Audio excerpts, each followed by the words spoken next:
Hello everyone, it is another Sunday morning. It is time for more drawings to do for Eldritchrune. So welcome on in.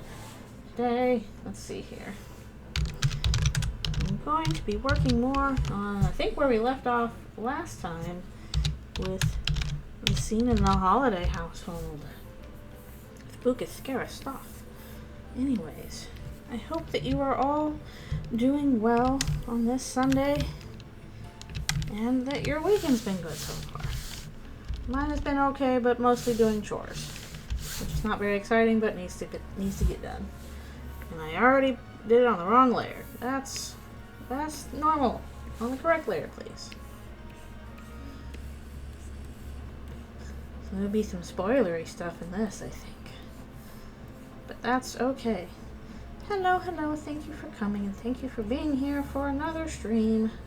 It's nice to do it again. I wasn't really able to last weekend, but I'll try and do it this weekend. Still so much left to do, but I am making progress. I got one part done. It's a short one, but it's all done. Yay! Hello, thank you for coming. Hope you're doing well. And we are 1 month away from new Eldritchrune chapters. It feels so far, and yet I know it'll come before we know it. And then what will we do besides freak out? I am excited.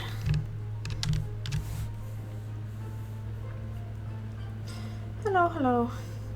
Thanks for stopping by for bad things happening to Mayor Holiday. Well, not as much in this part. Next part, there's a lot of bad things happen. The convergence.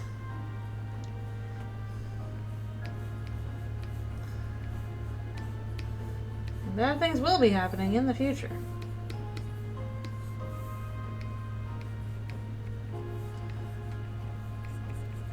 I don't think we'll get to that today though. I still got like 6 pages to do on this part. But good luck with your event as well.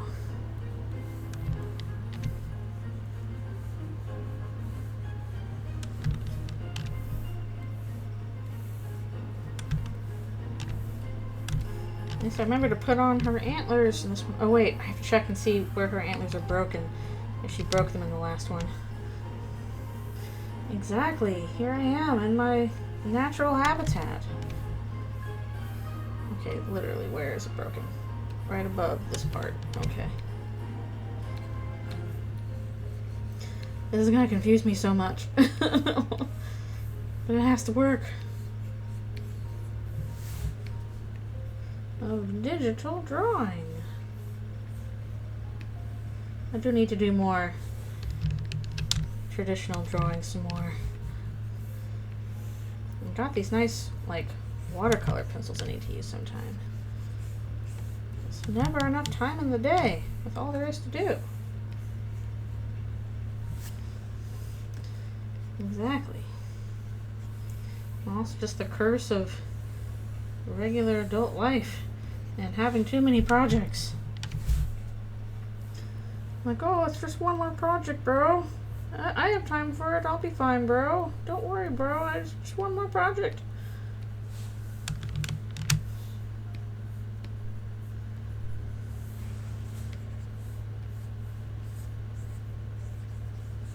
But that is largely me.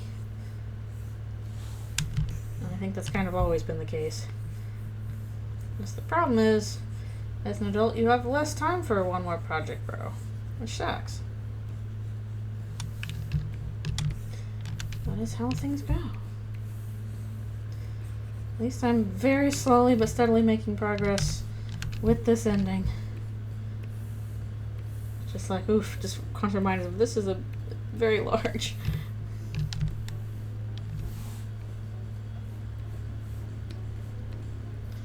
So I hope folks enjoy it once it's all done. Probably a couple of years from now or something.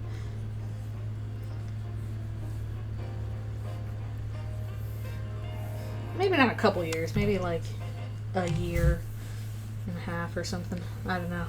It depends on what kind of a... What's going on here? Okay, it's like this. Depends on what other new stuff will pop up with chapters 3 and 4, honestly, which I'm sure will be a lot.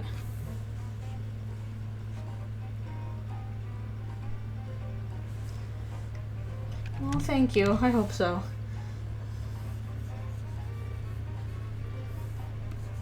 Funny thing is, I never intended for this one to just get this big. I'm like, okay, it's a fun side thing. I want to do another different project in the future. And I'm like, okay, future is probably still some years away, just because Deltarune's finale is probably some years away. I guess this is good in the meanwhile. Just was not expecting it to turn into as much work as it did. I probably should have. I should have been like, oh, watch out, be careful, but too late for that now.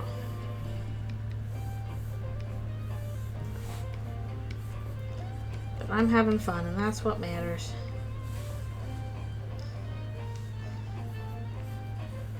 The next decade. Yeah, I wonder after these two chapters, how long will our wait be for 5, 6, and 7? Aww. That is many chapters. I don't know, you might find some of them go faster. You never know. Sometimes things take longer than you thought, and sometimes things go faster than you thought. Sometimes it's hard to tell until you're doing it. Although generally the more you do stuff, the faster it goes. In general, not always.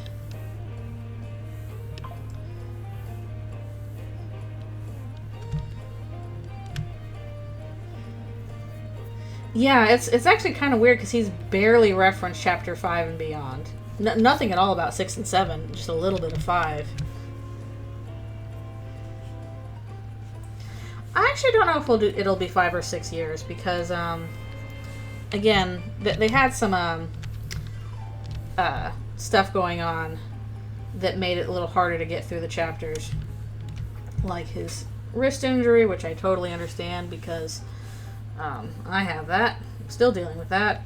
And then debating like how to do, something with the engine, and then they went back to Game Maker and having the Game Maker game change thing. So that plus having a producer, I think the next chapters are not going to take as long per chapter. Yeah, it's once you've got your workflow down, things tend to go a little faster. It's like in my own business and doing a TV show. The first season, where you're still trying to work out like how everything is supposed to go, get your assets together and all that kind of stuff, it feels like it takes a lot longer than normal. And then once you're on the second and third seasons, like, you have your process down. You have a lot of your assets you can reuse, and things just tend to go a little smoother.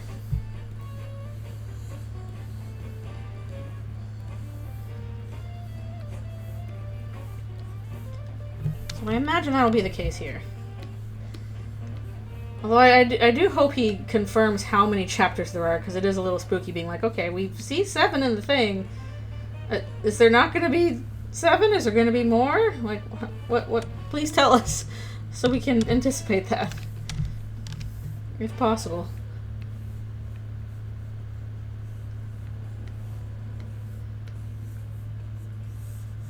Because good grief, 7 already feels like so much story. And yeah, I do think 5 is going to come out sooner, because they were already in production on 5 like last year. And again, once you've done things, gone through once, the process is a little faster each time you do it. So I don't anticipate we're going to have to wait 2 years for chapter 5, basically, depending on how they're all going to be released. Yeah, I'm not sure about the newsletter. He said it would be at the end of next week, so I don't know if that means the end now, like this Sunday, or if it'll be if we have one more week to wait for the newsletter. So it'll just be a small one too, so I'm not sure what else we have to go over. It'll be interesting.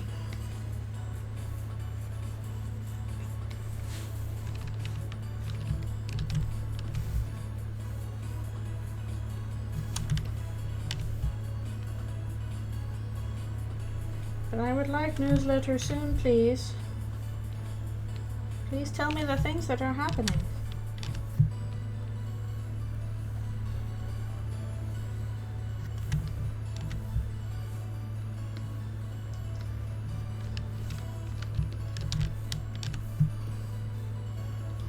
Please tell me soon. Alright, again, what is her antler situation? Okay, it's like that. It's like broken off here and here.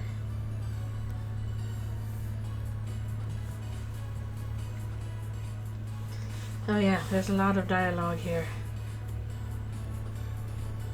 Backstory time. Giant reindeer breaks into your house, accuses you of being a terrible mother. She's also not wrong.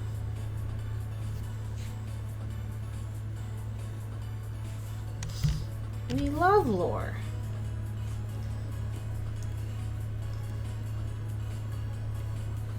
I kind of wonder if Tina's going to be another, like, funny villain. Well, again, I don't know if the newsletter is supposed to be today or not, because he said it'll be at the end of next week. I don't know if next week is this past week we just had, or this week we have coming up. So if it's not out today, it'll probably be out next weekend.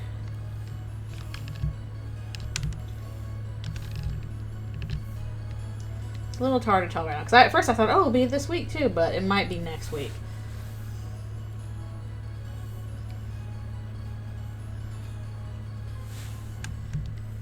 Yeah, we don't know much about Canon Mayor Holiday. But maybe we will in about a month if we get to finally see her. Which I imagine is something that will happen. I have it on my bingo card anyway. Honestly, I'd be a little surprised if they kept her free from the later chapters. It feels like she's gonna make some kind of appearance. If everybody's going to church, I feel like she would show up for that.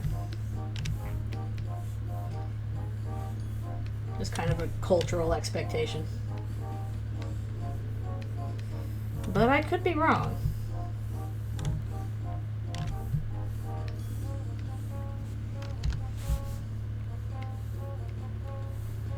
And then, yeah, I can only guess with Mayor Holiday. Maybe we're all being too harsh on her, although I kind of doubt that. I don't think she's supposed to be read as a terribly good parent.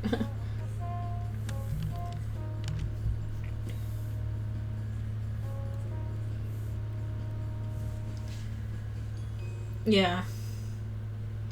She could be busy. But especially if, like, Rudy comes to church and she doesn't come, it's kind of like, what are you doing, lady?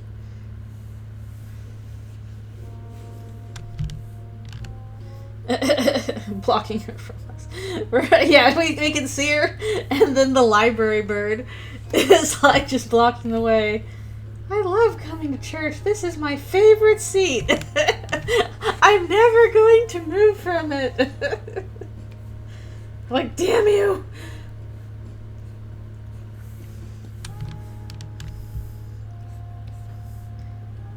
At least he's not at the library. We'll run back to the library to get the lore. And he's back at the library. I love these books. You should read them. Doesn't move.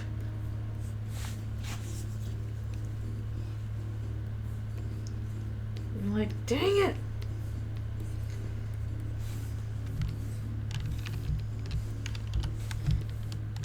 I do hope we get some kind of monster religion lore. We've gotten a little bit, which has been very interesting.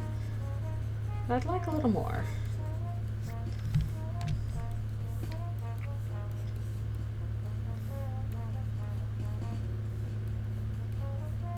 Well, I imagine still having like some of the trappings of Protestantism. Like, come get your donuts, your juice and solo cups.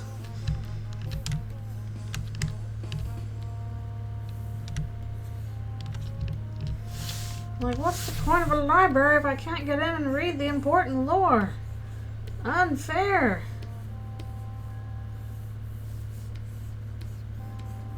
What's going on with these wrinkles and cloth? I don't even know.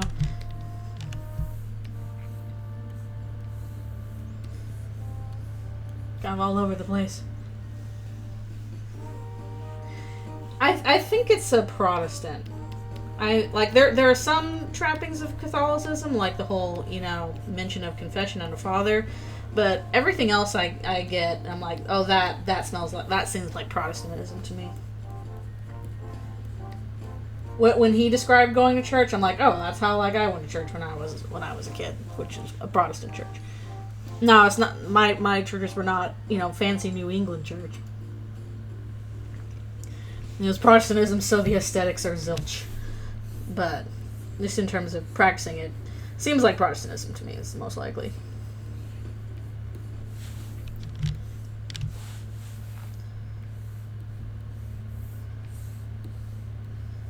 That makes me wonder, does the monster religion have like Catholic and Protestant splits? Does one part of the monster religion have like, we have to have the monster pope to the angel? But then there was Monster Martin Luther who's like, no, read the angel's words yourself. Screw you, Pope.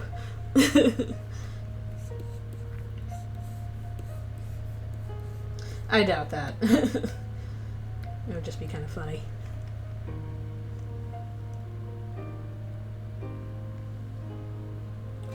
That's annoying.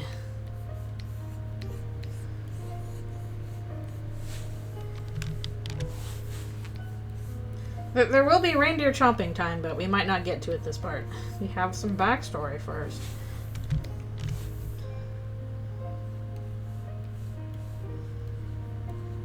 Don't get chomped until you get to your backstory.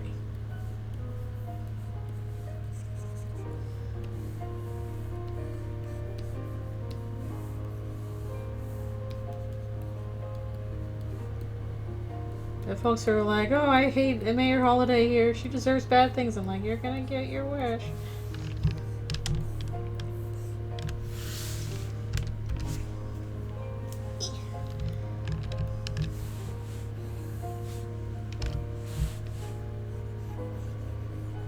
Still, she has some guts to be like, I'm going to yell at the monster reindeer.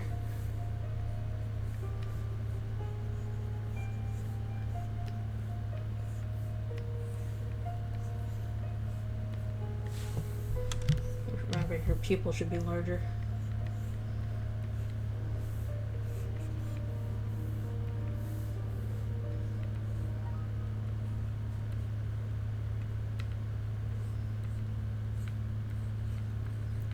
If I was getting stared down by a monster reindeer, I simply would not talk back at it. I would simply scream and cry.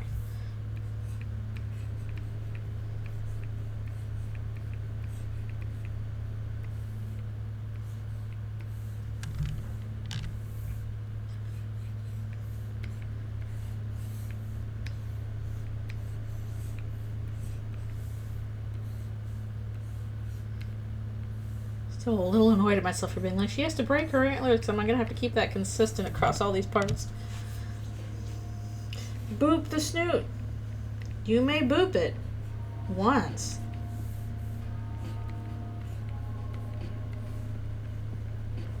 Same with Susie. You get one boop, and then you can boop no more.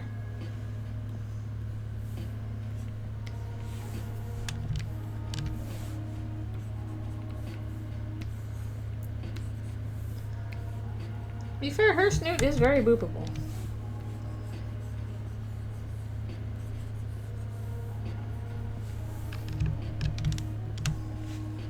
I would say that probably Birdley has the least boopable snoot. Beaks are not super boopable.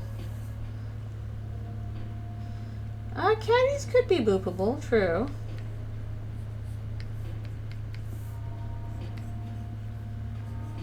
And also one half of her face is like void, so you'd have to be careful.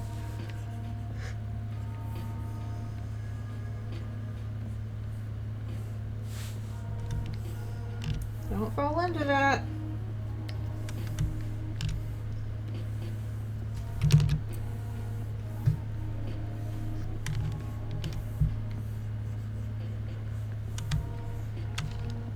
Yep, Gastra's like, yo.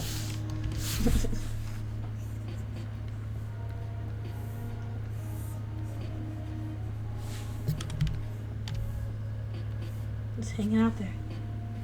Jockington might enjoy being booped. He'll still eat you, but you're like, yay, boobs.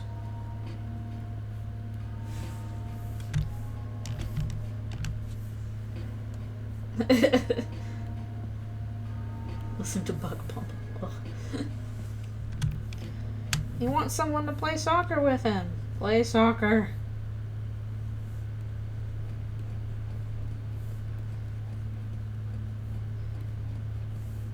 I bet we're gonna get Caddy and Jockington next chapters. Let's see them be cool.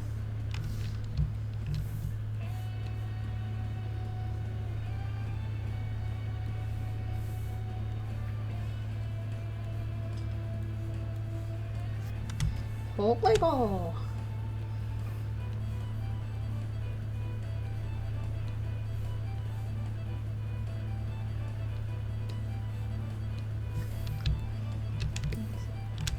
Oh, flashback time. I don't know if I really like my desk design here, but I have nothing to work off of, so it is what it is.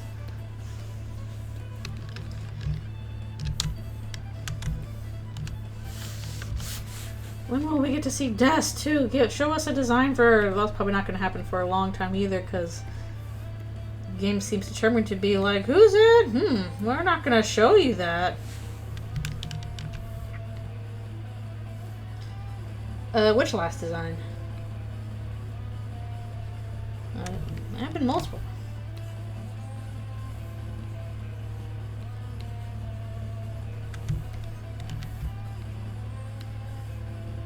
She's gone through multiple interpretations.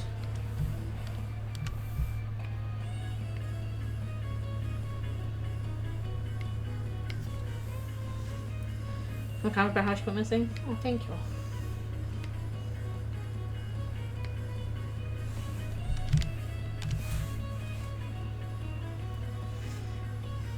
I know. All we know is that it's Sans' brother, whom we assume to be Papyrus. Will it be tomorrow? Another 2 years? I've heard the whole bit about probably not until your own brother gets home is like, oh no. Azzy, get home faster. Get home faster, please.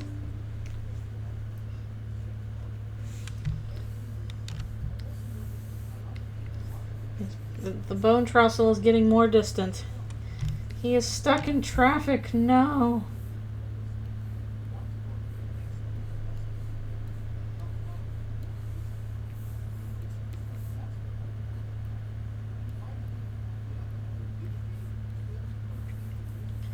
Azzy, get out of traffic. Walk.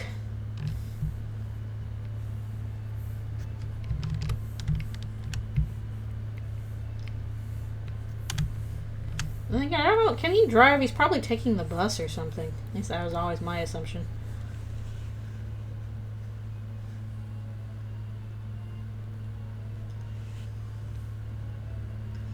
It is up to you. If you think it's worth the character, then that might be satisfying for the reader as well. To be like, haha, yeah.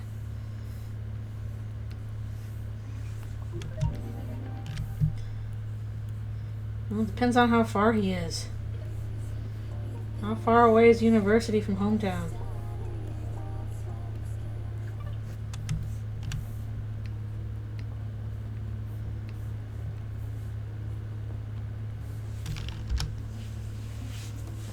No, it's just like Mr. Bean. Papyrus, no. Get your head out of the pasta sauce jar.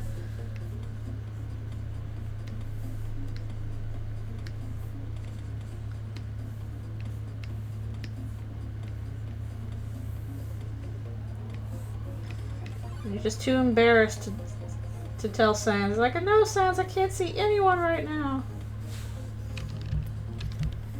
I do find it suspicious that he just won't leave the house. Why won't you leave the house, Papyrus? There's a whole world out there. What are you doing in there?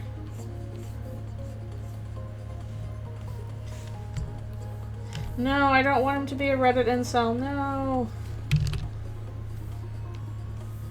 I'm glad he was not end up being that.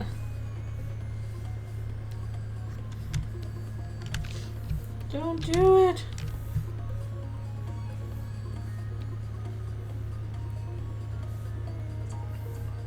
I don't want him to be that in Eldritchrune. That would be obnoxious. That would not like legitimately be like not an impossibility, but I think that would just not be fun. I just think that would not be like a good payoff for Papyrus if he was actually just kind of an asshole. Like, what are we supposed to glean from that? How, like, joke's on you for thinking this character that was nice is actually just an asshole? Like, I just don't think that's a good payoff at all.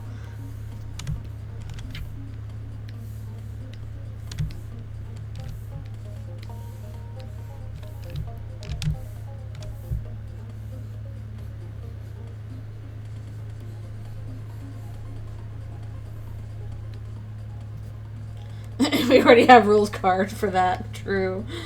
At least rules card is funny.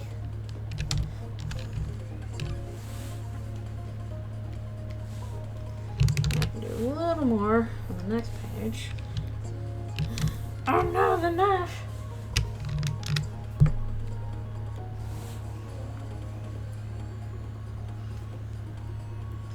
Rules just not very good at what he does. He's now even playing the fucking game.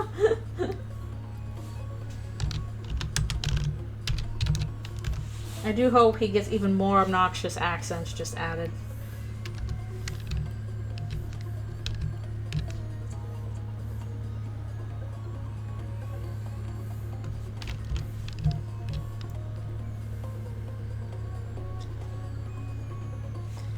The energy the E carries.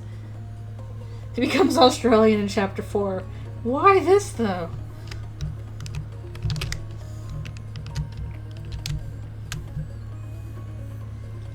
You can go through every kind of weird accent. You have pirate, I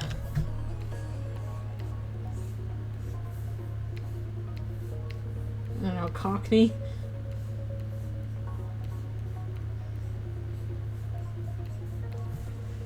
It becomes French. Alright, thanks a bunch for coming. Appreciate you being here. Des does not appreciate what's happening here, though.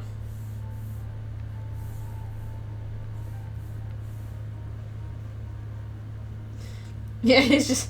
Eventually he just starts, like, speaking in binary or something, and you're like, okay, Rolls, we give up.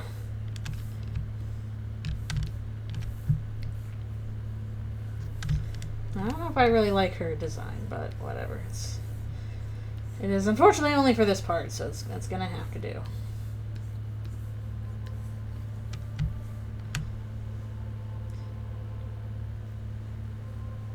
It used to be much more violent. Wait, what used to be much more violent? Oh, the thing we're talking about here. Yes. The sacrifice, yeah. There used to be knives, and then they tried to not do that anymore. Sorry, I thought we were on, like, canon talk, and I was like, wait, what happened there? No, in this, there used to be knives for, like, proper sacrifice.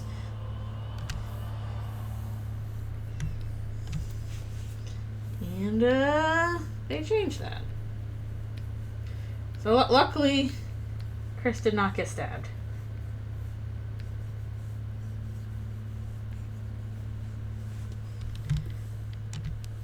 Very bad for laundry day. True. How do you get blood out? No, not as much. Because this was their first one.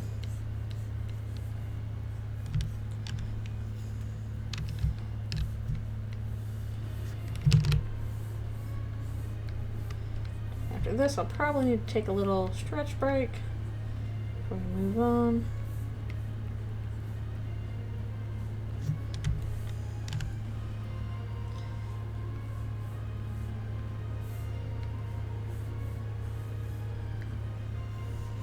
Didn't know what the hell they were doing.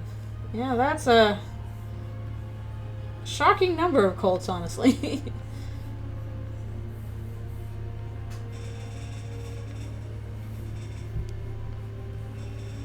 It's like, don't worry, we'll figure it out. They did not, in fact, figure it out. Okay. Well, before I move on, let's take a little stretch break from my wrist. Ugh. As we get more into backstory. Oh. Man, my back was a little better yesterday and Friday. It seems back a little bit bad today. Not as bad, but not great. So I gotta figure out what I'm doing about my back. I really think someone would do that? Lead a cult and tell lies? Shocking, but possible.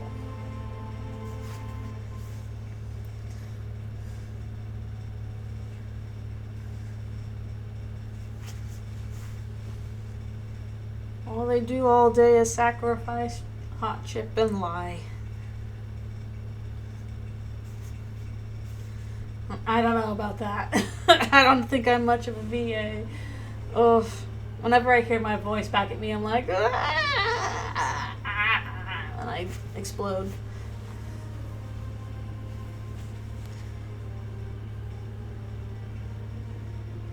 The one time I tried to do any voice work, whatever, I was working on the My Little Pony movie, and I tried to do, I just needed some scratch for, quick editing thing. And I listened back to the scratch, and I was just like, no! Oh no! Help! It was like, just wasn't even much. It was just one like, yeah! Like, again, the scratch. And even then, I was just like, I'm not trained for this. I don't know, some people have serious talent for their voices and like having like a pleasing voice to listen to. And I don't know if that would be me.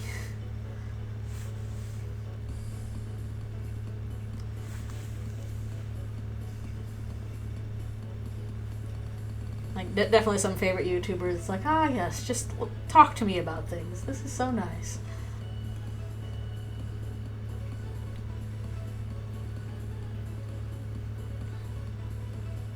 So hopefully I'm not too bad in terms of talking to you about things while I draw.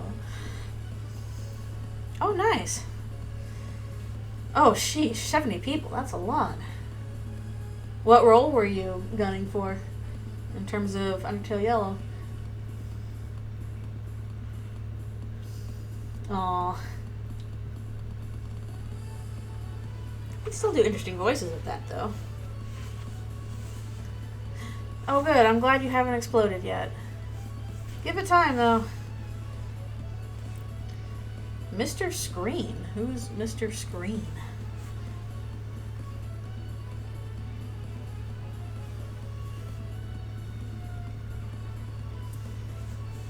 Doggeressa. Oh, the computer in the factory. That's right. I totally forgot about that. Oh, right. Bet Saroba punches it. That's right. That's right. I guess I forgot it because the last game I played was neutral, and I think that computer's only in pacifist. It is fun. It's shockingly fun.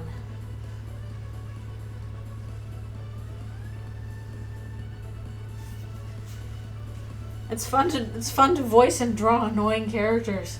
You're like, I can't do this in real life, so I will do it through fiction. Time to annoy you. Haha. Yippee! Hello, thank you for coming. I am stretching real quick. So let me be right back for one more stretch. Alfie's come out of your hide.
Alrighty, I am back.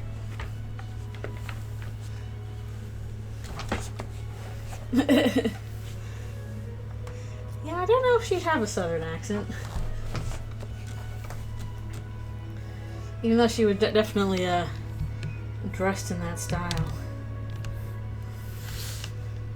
But she was doing it for Starlo's sake.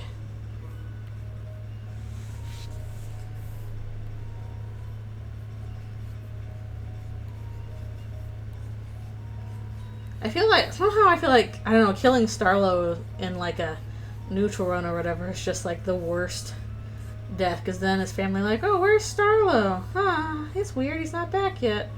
I hope he'll be back soon. Like, no.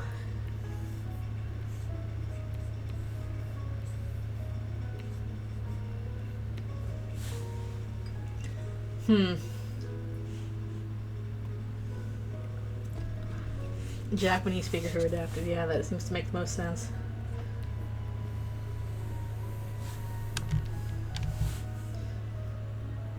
Yeah. Oh no. It's like, oh, I guess they just went away forever and never came back. No, why would you think that? No.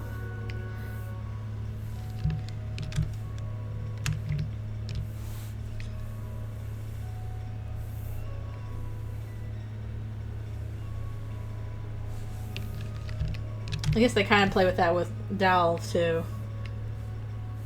It's like, Dalv's not showing up anymore. I wonder where he is. Yeah.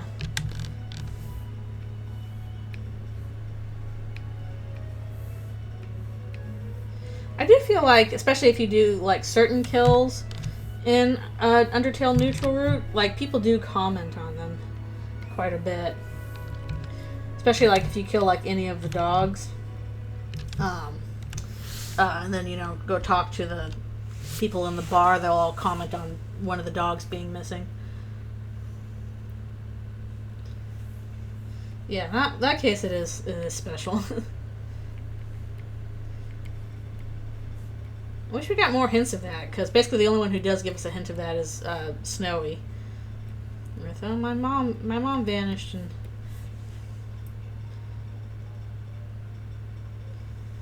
yeah.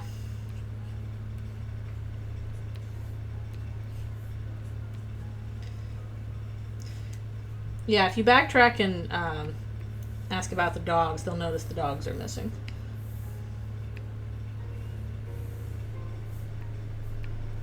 But I don't know, like, does if you kill Snowy and then talk to his dad, does his dad know he's missing, or just be like, well, my son ran off and I'll never see him, kind of thing.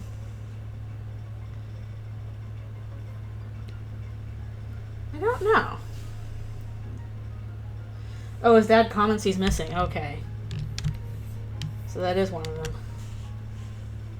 Interesting.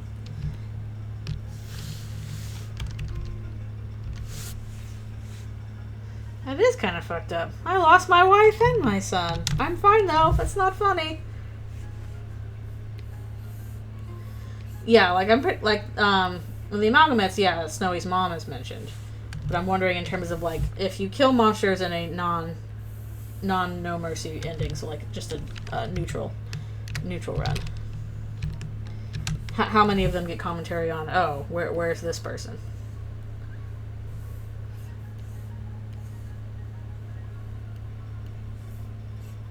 And I'm pretty sure that people will comment on, like, you know, bosses. I think people will comment if you kill Papyrus, for example. Obviously, aside from Sans. Like, obviously Sans notices. But some line of the dogs if you kill Undyne.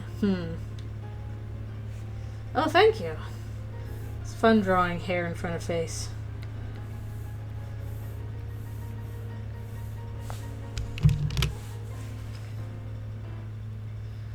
Like, Undyne can't die. She's Undyne. Get it? Undyne.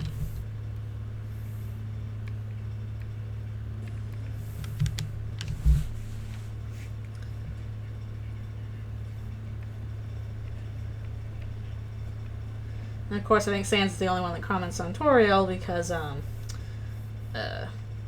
most people do not know that she dies if you kill her. Like I accidentally did. I didn't know.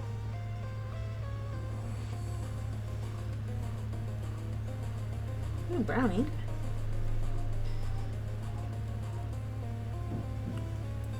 Aww.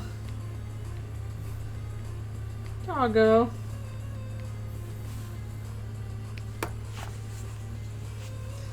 Huh.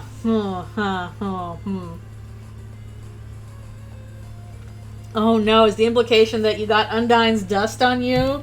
And because he notices things that are moving, he's just like, oh, Undyne's here. Oh no!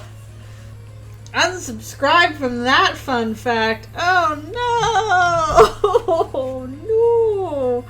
I don't like that.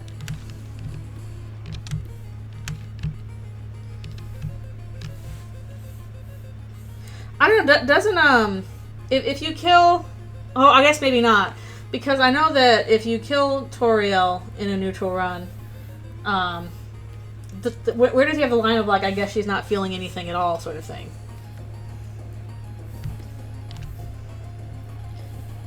Is that only if you kill Papyrus, or is it just if you kill Toriel?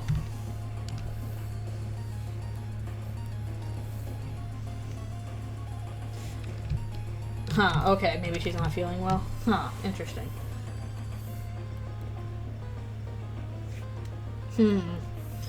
He knows. He knows.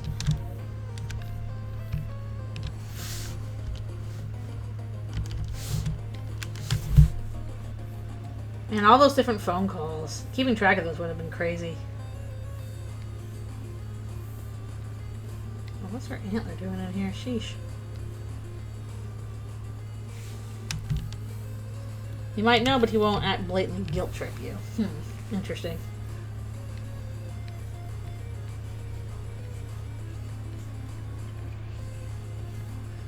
He's like, how dare you, my bro?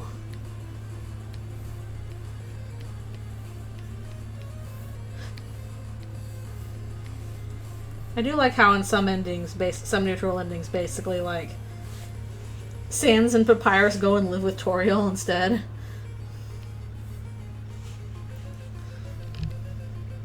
It's like, we just ran away to the ruins.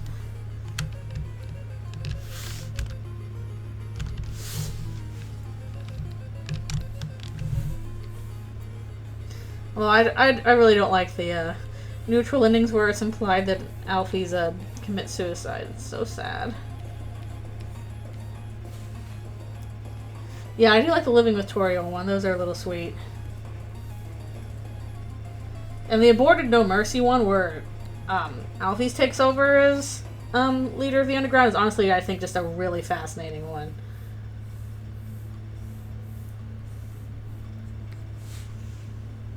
I like Alphys, obviously. Either kill Undyne or enough monsters for Flame to there. I like Alphys.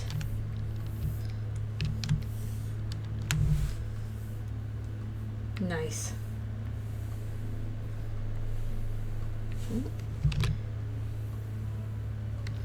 You're being watched. Yeah, there's one where Mettaton can become a dictator. And they kind of implied, like, this is the worst ending. This ending sucks.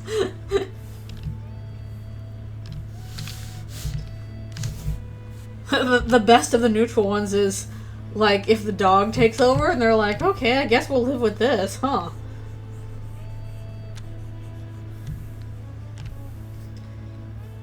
And Spamton follows up on it.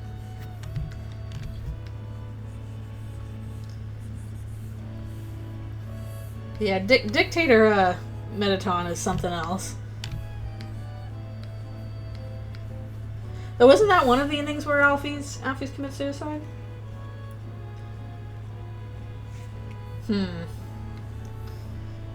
Yeah, I had to look up Undyne's spare method because I did not get the running away part. And basically on my first playthrough, I accidentally killed Toriel, as is very likely to happen.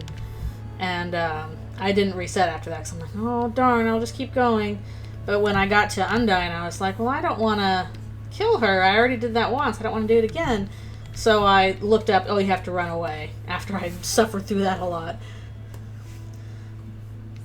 After it's in Dog Utopia.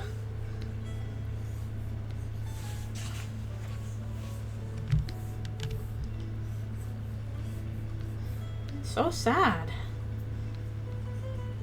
Be kind to the lizard.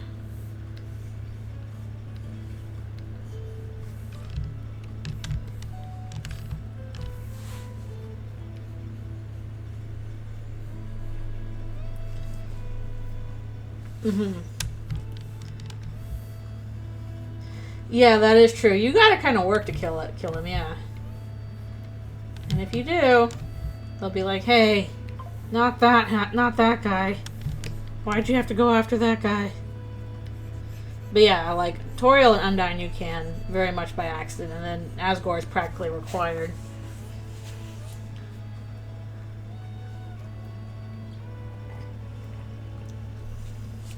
Yeah, you really got to make an active choice to go after Papyrus.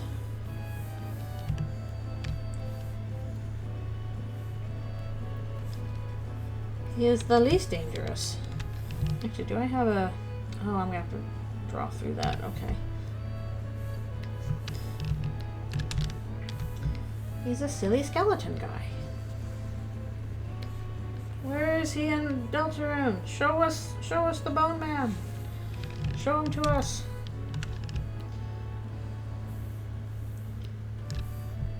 Unless he is secretly a human man. Dun dun dun. Dun dun dun. Oh, I still wanted to try and do like a little video essay on Half Human Susie, but I don't know if I'm gonna have time. I've never edited a full video before. So much also to do.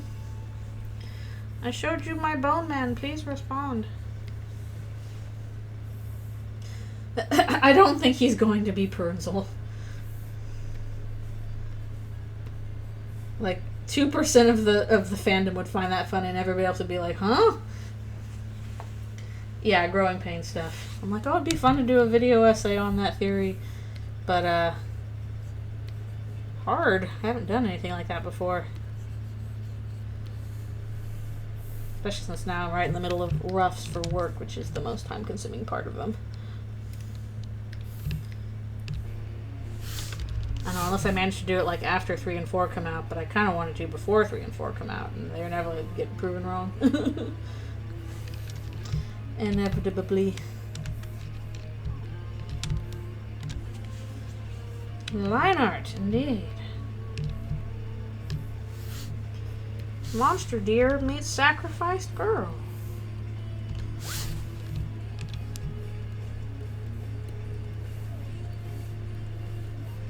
What wacky shenanigans will ensue?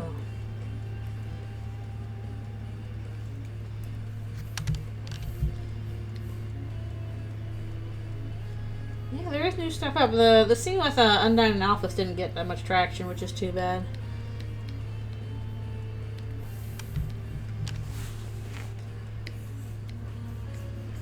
Especially since that's our first night reference, even though obviously Eldritchrune night probably gonna have nothing at all to do with actual night. Just wanted to include the idea. Alright, another one done.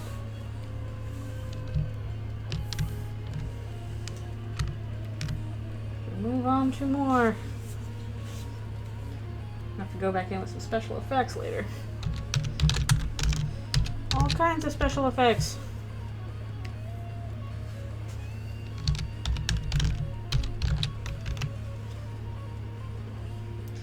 I don't know. At least in the case of Eldritchrune, it's a person.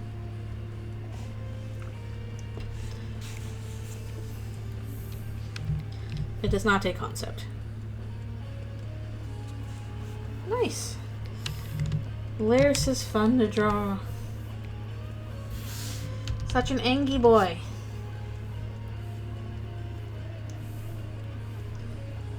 Why he's so angy?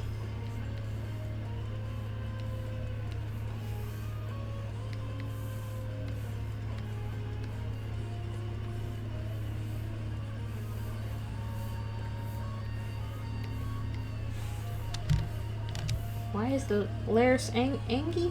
Many reasons.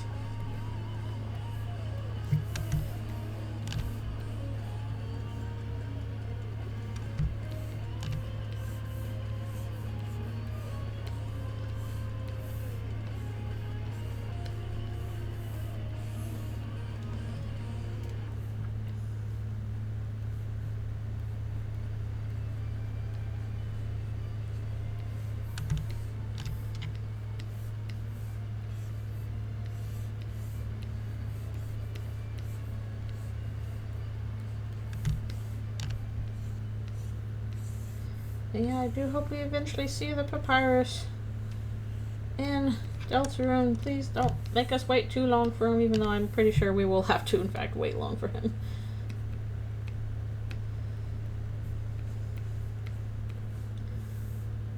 Just give us a hint about him, like with Azzy. Show us the Azzy as well.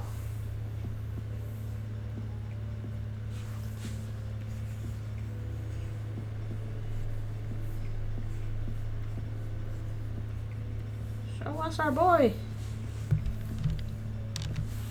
Need that MST3K gif.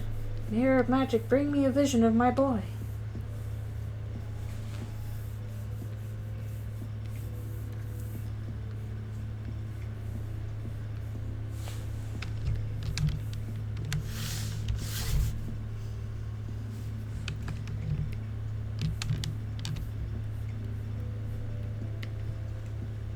See my little boy, here he comes.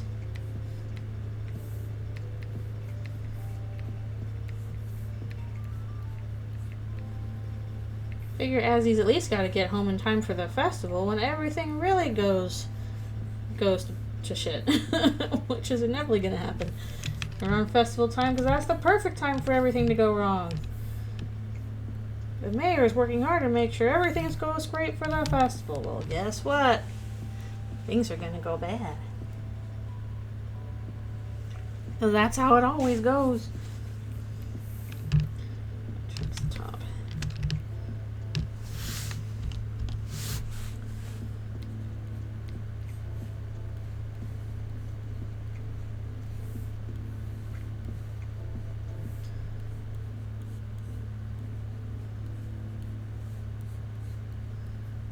Although if we do get into festival stuff, I'm wondering if that's happening in chapter 5 or chapter 6.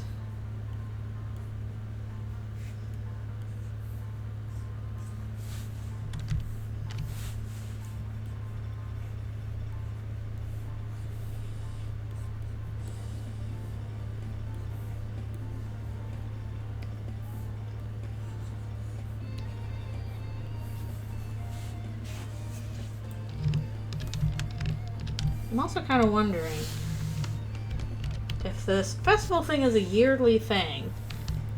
Was Susie here last year for it? Like, is this her first festival? Or did she just kind of like sip the last one out? Like, how did that go? She knows about it. But is it just by reputation or what? How long has Susie been in hometown?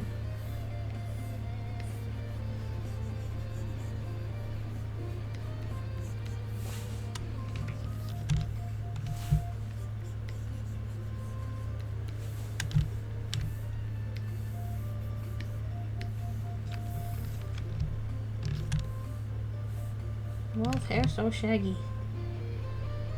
Well, I must have text there or something. What's that blank spot? Long enough to get banned on Free Ham Sandwich Day. Justice for Susie. Unban her from Free Ham Sandwich Day. Unban her.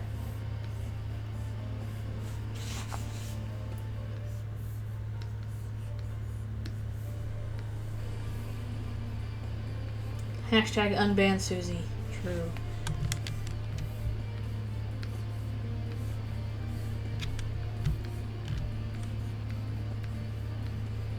Must let her have every ham sandwich.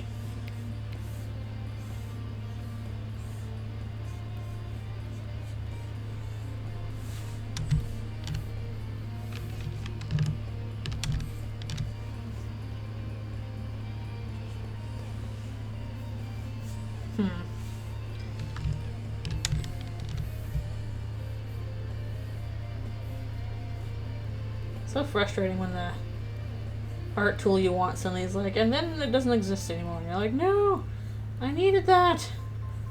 That was my load-bearing pen.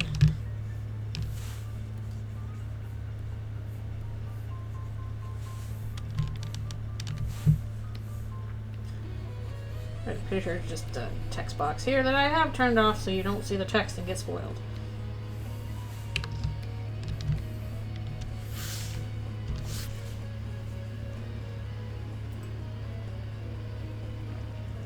I do have text, but it's on a separate layer. I used to put text last with these things, but I think I'm better off now putting the text on as one of the first things so I can just kind of draw around it.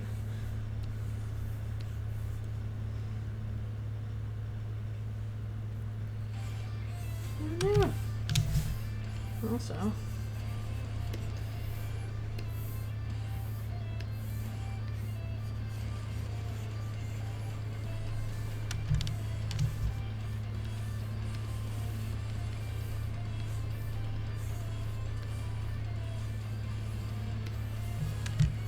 oh shoot, I feel like I'm gonna sneeze.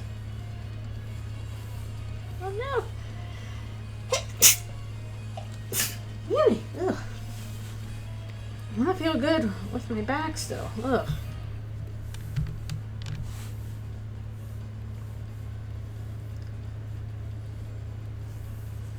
Thank you.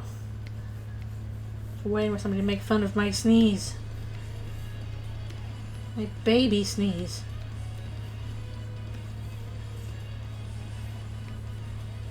Mm.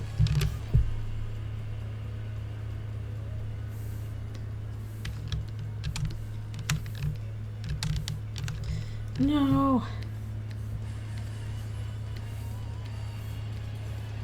I'm making fun of my baby sneeze.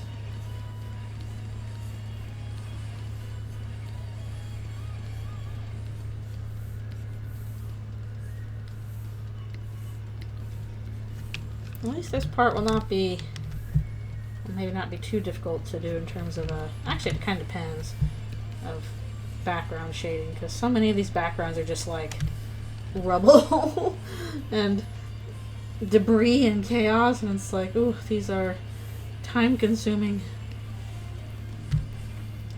to draw. Well, that's just the reality of it.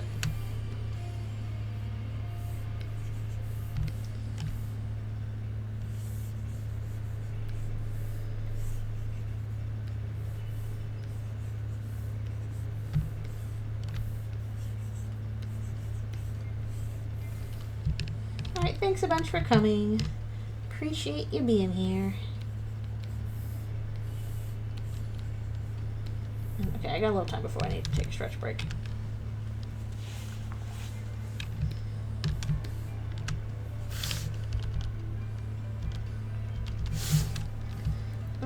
girl, are you munchable?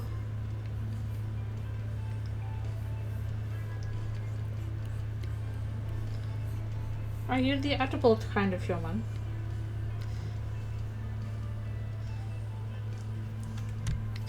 Well, thank you. I'm glad you like her design.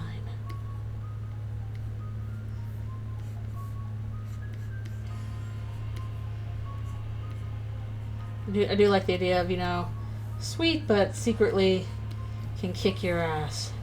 Which, seems to be the case in canon, too. She can secretly kick your ass. For better or worse.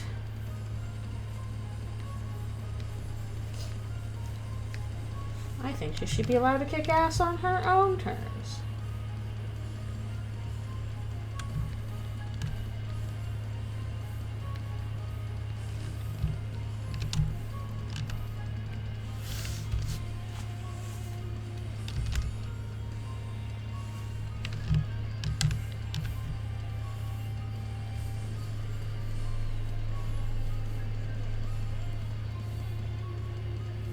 I'm trying to think of like what would be the... Actually, I guess technically the hardest to design Eldritch Beast has been Snowy, because I haven't thought of anything for him yet.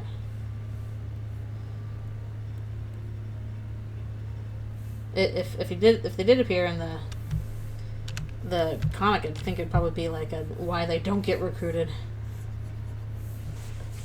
Support women's wrongs.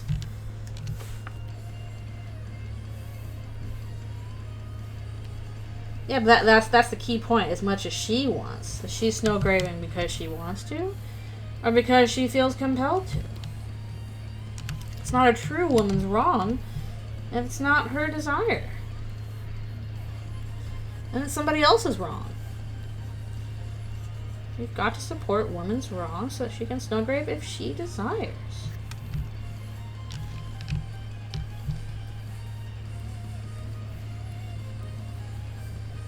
She can have a little snowgrave as a treat.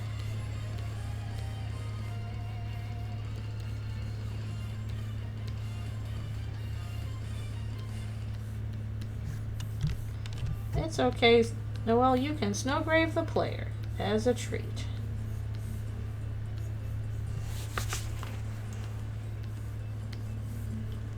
You do the weird route, Noelle comes out of the TV and kills you in real life.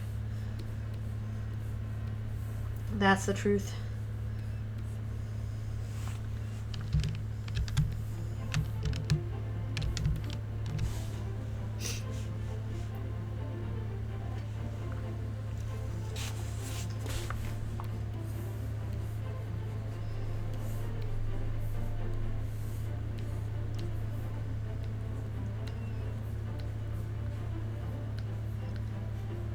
The most dangerous weapon on Earth is not a gun or a bomb.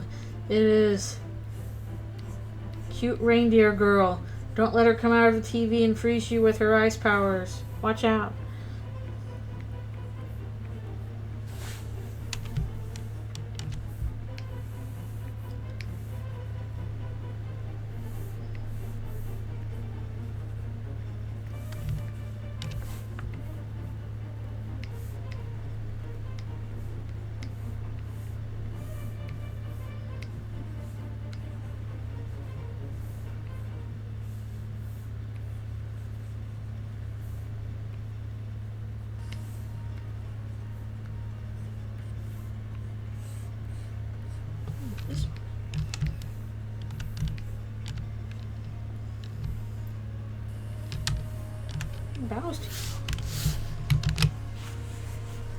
We are tearing through these pretty quickly. I just realized, did I manage to put, if I get through this quick enough, did I put antlers on stuff in part 5? Can't remember. I suppose it doesn't take long to do that, but...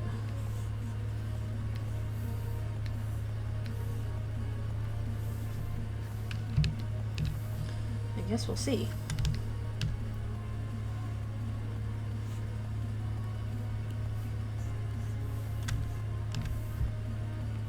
Yeah. after this one, I'll take another stretch break and grab my orange juice and all that stuff.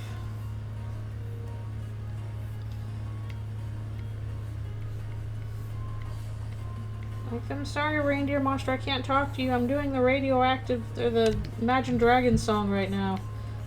Not radioactive, I'm bleeding out, whatever that one is. I'm bleeding out.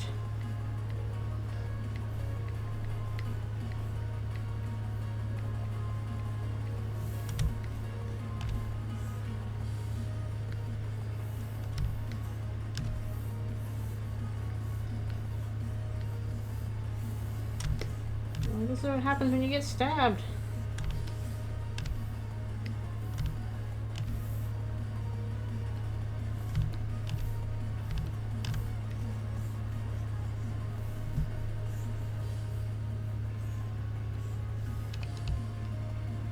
Oh, a lot. I have to do blood warnings on this one. Okay, let's take a quick stretch break for my wrist. Ugh.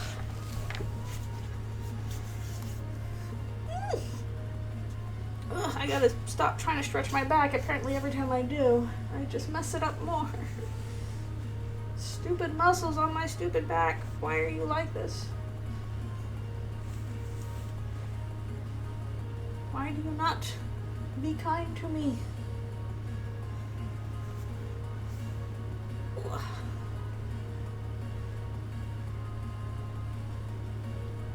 Ugh. It's just really frustrating when you are stretching your neck and you feel it in your hips.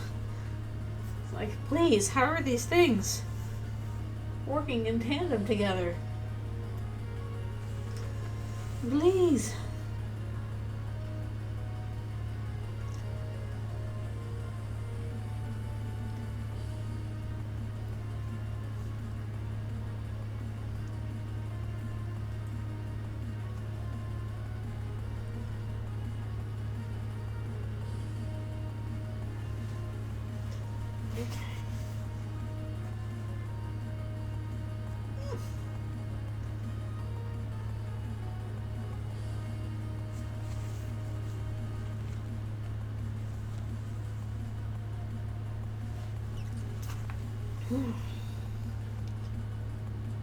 Always gotta stretch. We also gotta go pick up more cricket food and cricket water at the pet store today, because they are running a little low on that. Always extremely weird that you have to buy food for your pet.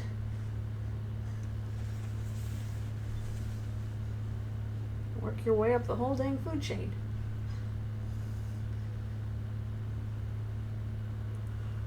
Whew.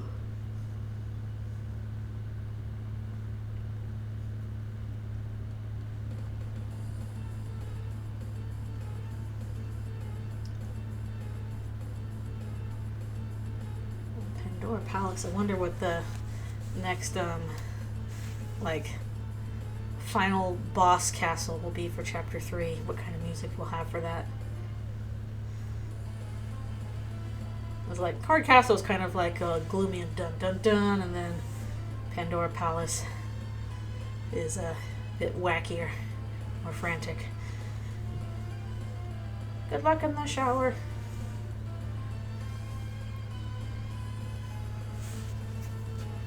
Get all wet and clean.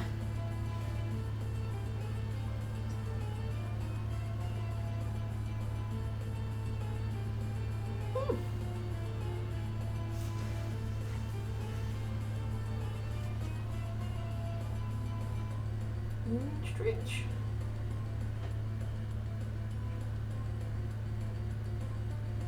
Okay, and I'll be right back for one more stretch and orange juice and all that. BRB.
Alright, I'm back with my orange juice. Oh, hello, hello. Thank you for coming. Hello, I hope you're having a good day too. Aside from... Oh, hello, thank you for following as well. Aside from still back and wrist troubles, I am hanging in there good.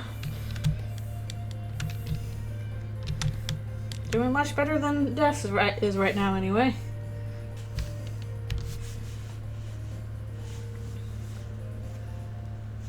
Yeah, glitz and glamour Hollywood vibe does seem likely.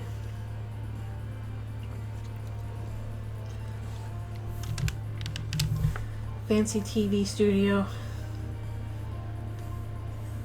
We're already getting a bit of that just with the green room look. Which is traditionally something that you would have for talent in a show.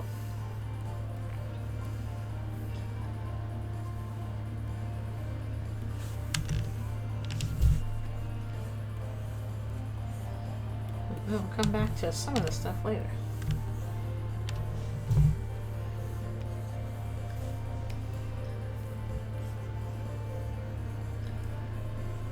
I'm still not entirely convinced we're going to have, like, tons of darkness showing up for the entire Dreamer household. That's because, despite the jokes, I don't think Toriel's going to be like, sure, Chris, take everything in the house.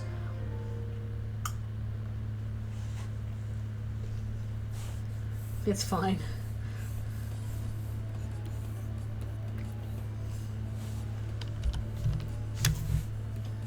More Pandora Palace. But I think she'll be fine with them taking the TV, so... TV will be gone.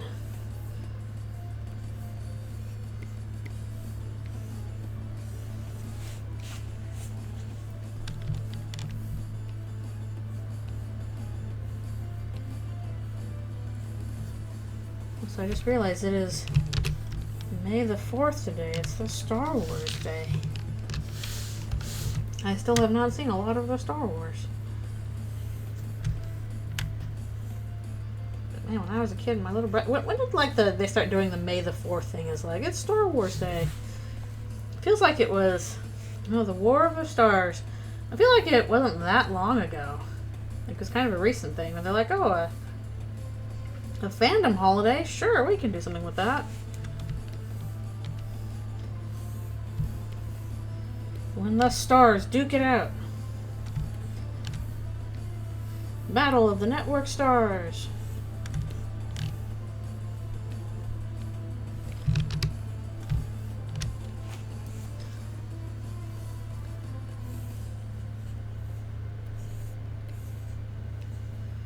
Celebrity Deathmatch.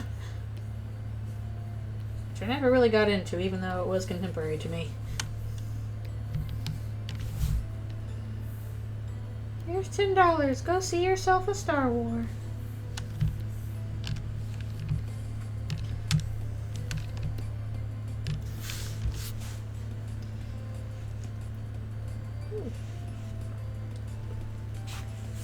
Already on page 6, we are tearing through these.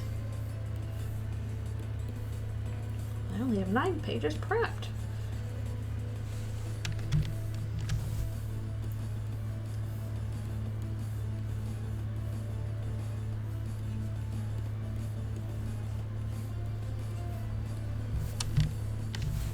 That moment when you accidentally touch a hot pan with your bare hand that you were trying to get out of the oven.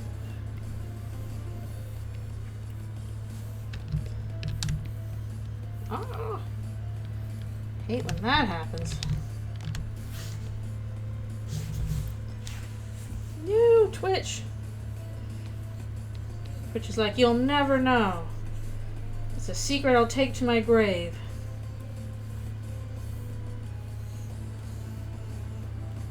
Yeah, we're about halfway through our stream.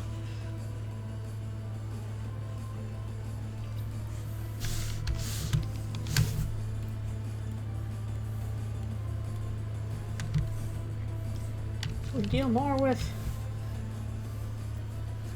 Noel and Des.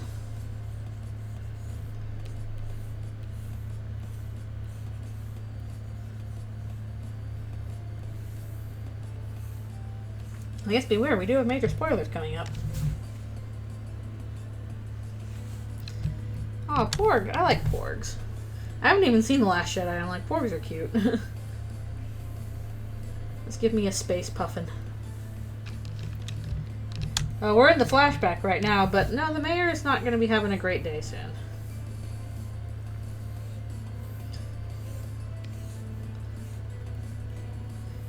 If we have time for it, and if you want, I can work on the page where she meets her demise. That's up to you guys, though. If you feel like a little bit of gruesome in your day.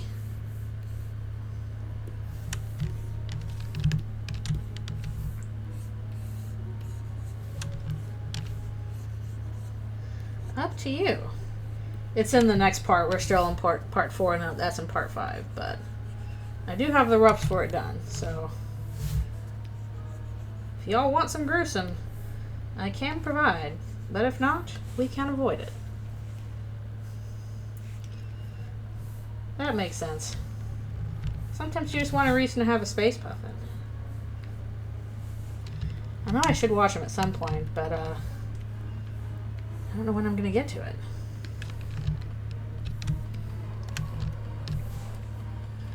I'd kind of rather just finish off Andor, I feel like.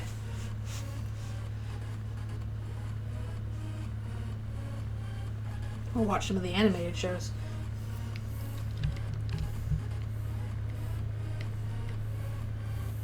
My brother was always a bigger Star Wars fan than I was, though. He was big into it.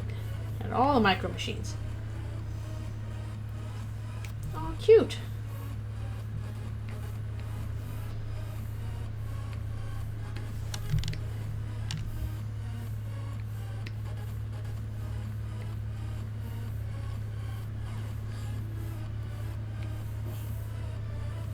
Just trying to go about your day and then a giant reindeer monster is in your face.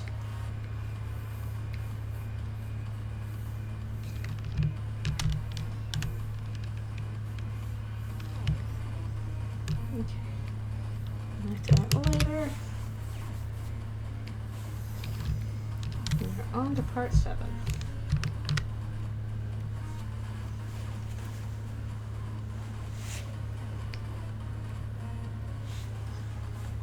Chris Sanders characters are always fun to draw. Got a good line weight style to them.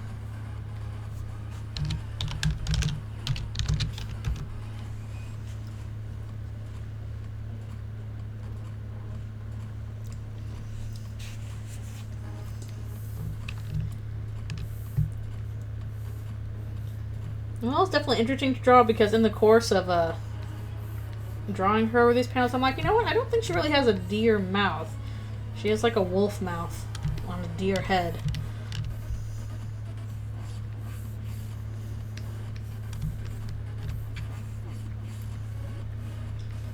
Which doesn't quite work, but whatever.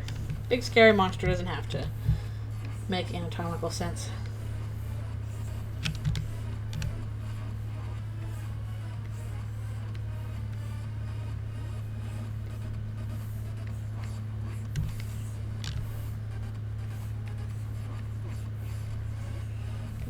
Special.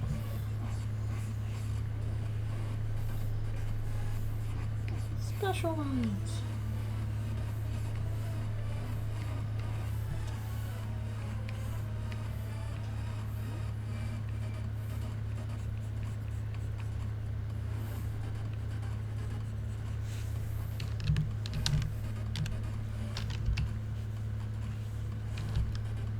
Close-ups. Everybody loves close-ups.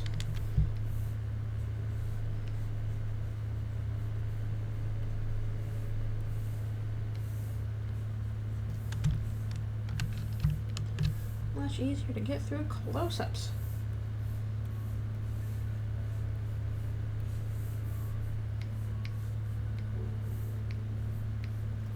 Also, I think I lost track of what time I was supposed to start on my next session.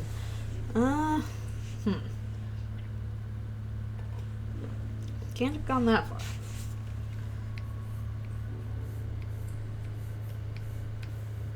I'm supposed to keep track of time myself, and I lose track of time. Since I'm not setting my usual timing alarm for working.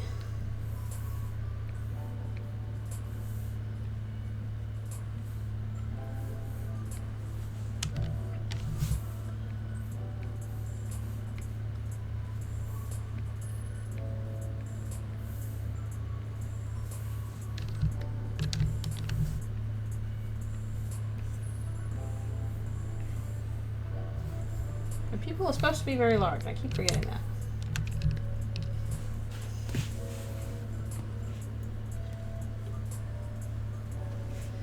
Yep, gotta practice expressions. The only way to do so is to practice.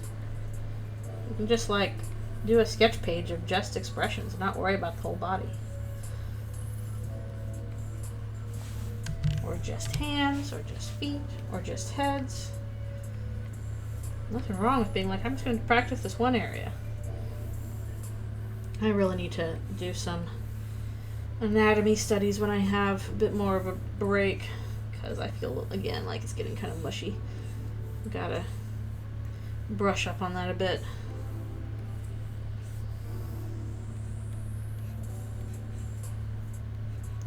As you get old and you stop practicing so much, whereas at least in school you're supposed to practice a lot.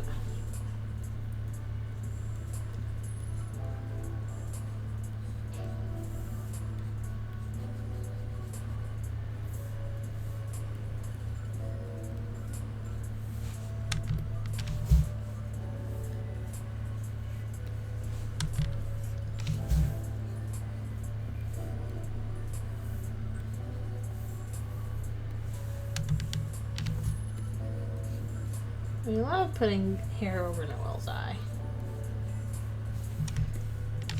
People making fun of Chris for their terrible haircut. Susie running on Noelle's like, I can see fine without looking. It's fine.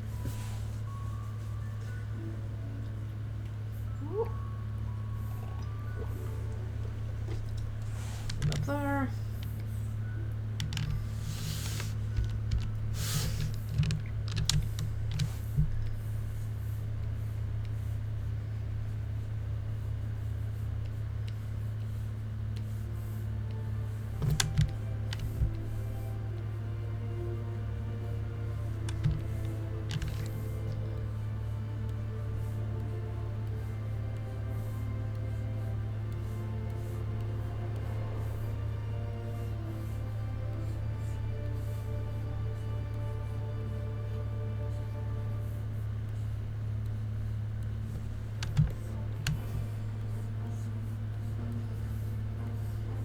The only problem with these two, like parts 4 and 5, so much of Noelle's antlers.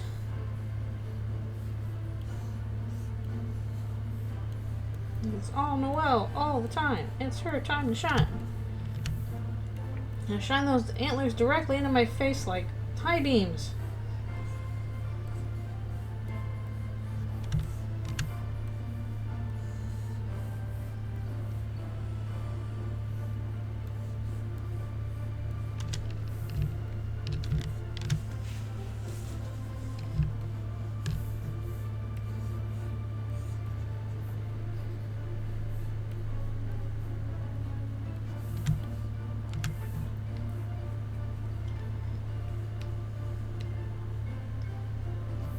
At least your ears get to stick out from under all that extra hair mane.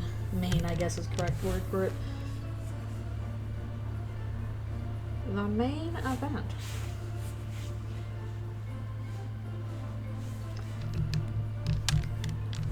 I wonder if anybody's ever kept track of how often in shows and cartoons, there are certain puns that just show up a whole lot,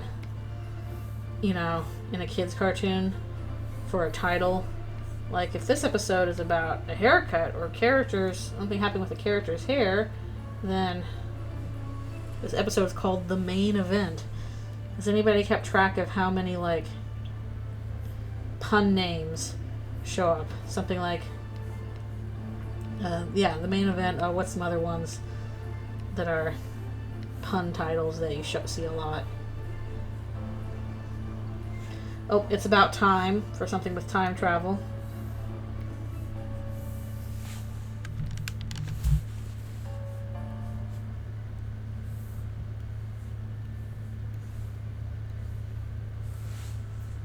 Let's see. I'm trying to think. I know there's other ones I'm not thinking of.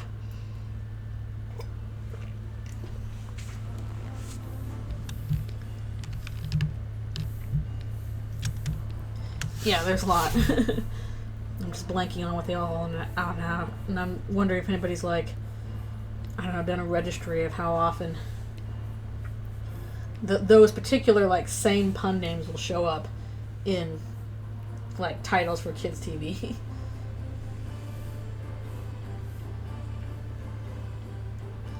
Yep. The Mean Rabbit episode is a bad hair day. True.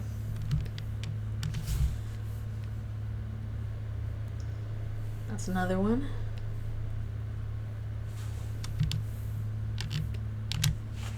Ghost of a Chance. True. Something with a ghost happening.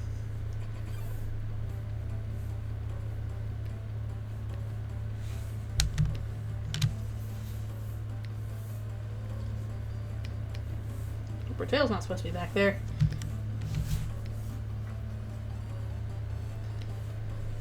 A whale of a tale, and it's somebody telling a story about a whale that happens in it.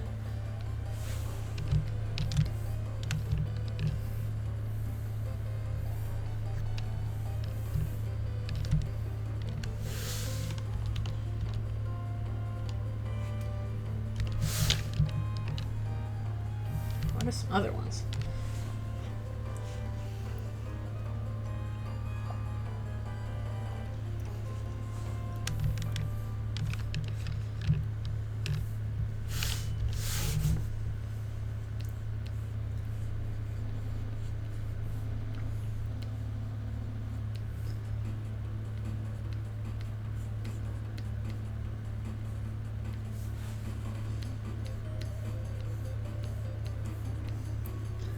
One probably called Dress for Success, and it's about, a fashion show or something like that.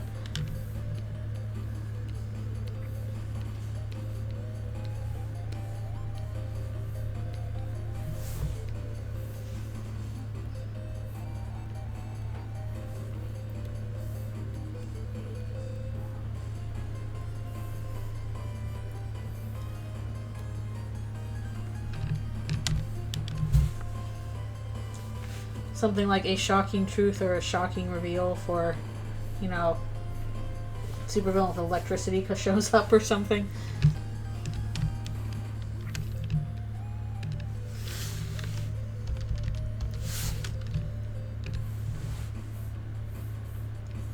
Can't forget the ice stuff here.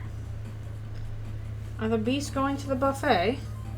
Well, they are there right now, although right now we are in flashback territory.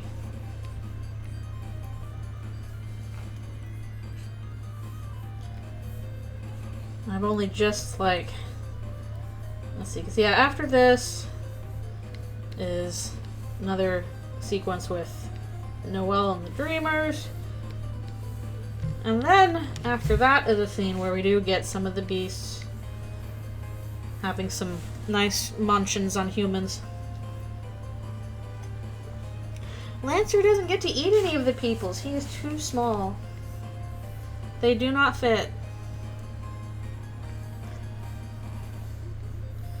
Sorry, Lancer, you will have to be content with non-human eats.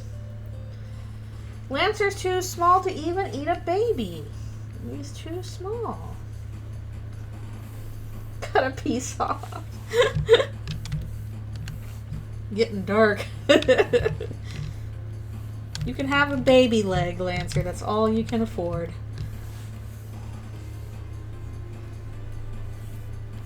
You'll be like, yippee! Actually, can I have a cookie instead?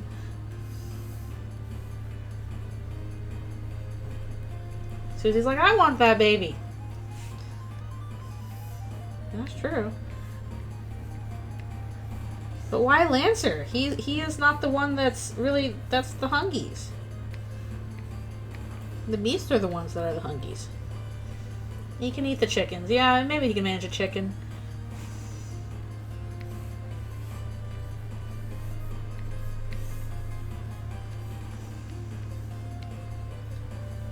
You're like, Susie, look what I got. I got a chicken. That's great, Lancer.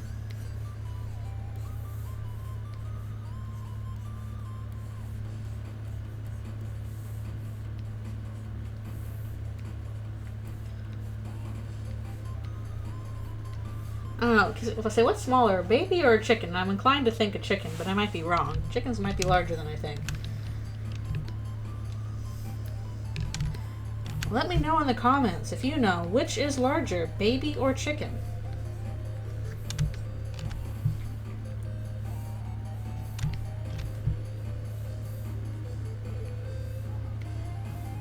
Could Lancer eat a baby?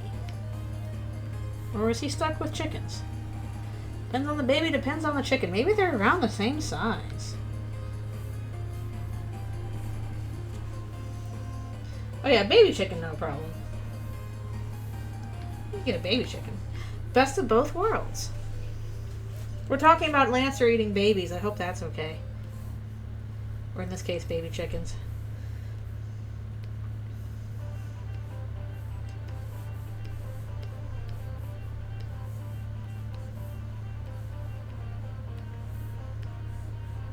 Lancer, what have you got there? A baby chicken! No.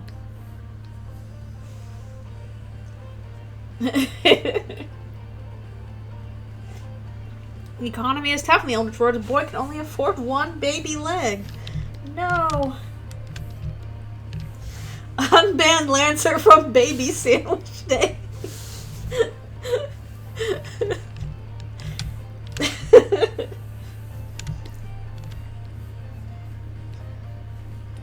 Lancer, you are unbanned from Baby Sandwich Day. Hooray! From Baby Sandwich Day.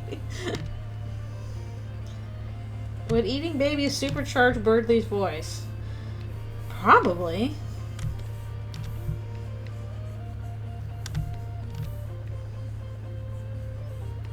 Because I don't know. Who could scream louder? An adult or a baby? I guess it probably depends on the adult and the baby once again. I'm sure to a parent the baby is screaming louder. An adult has bigger lungs.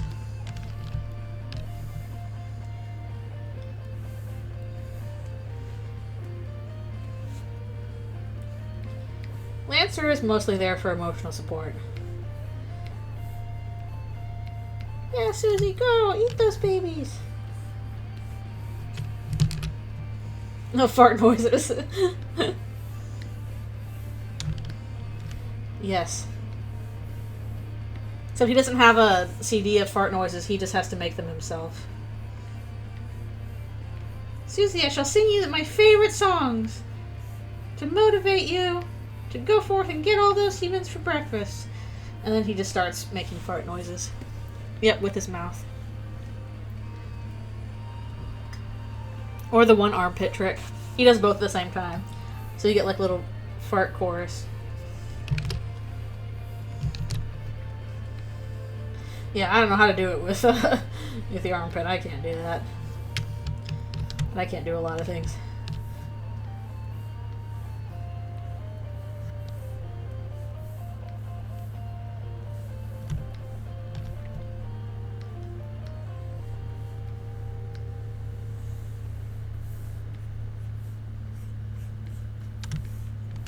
Lancer cheers him on with his fart chorus, and eventually he gets rewarded with a baby leg.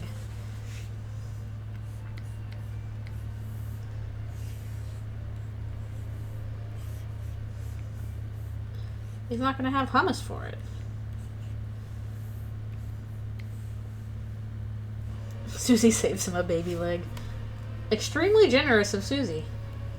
To be fair. Wow, Susie, you saved this whole baby leg for me? Yeah.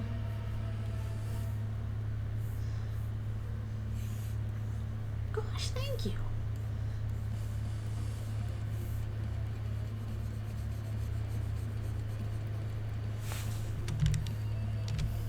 That would be pretty generous for Susie, honestly. She does have a soft spot for Lancer. She can save him one baby leg.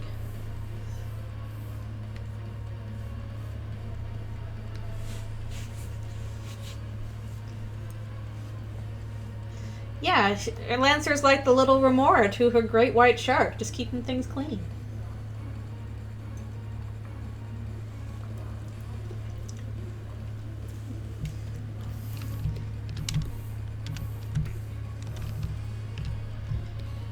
She, the entire baby, purposefully saved a leg.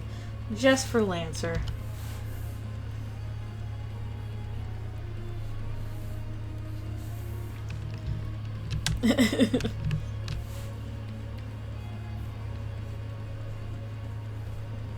We're just being silly.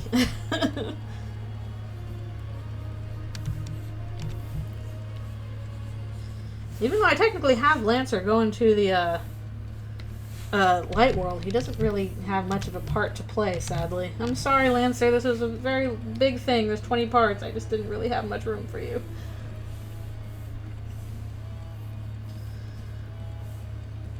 We can't assume that he's cheering them on with the fart noises, though. If somebody asks, that's what he's doing.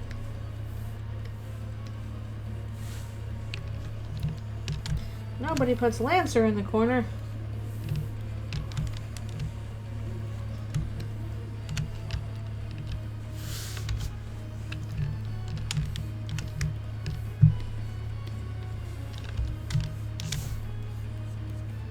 After this panel, I might do another, actually I'm not sure when my next stretch break is supposed to be. Exactly. Her hair is just like a little pocket dimension for Lancer to hang out in.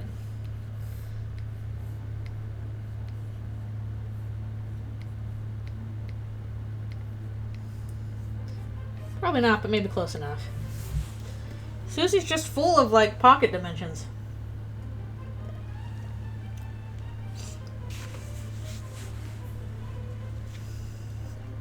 Lancer can raid a candy shop.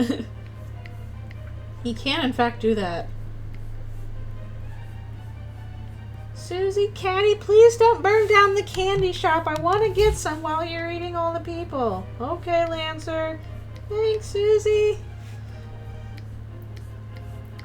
Comes out with arms full of candy.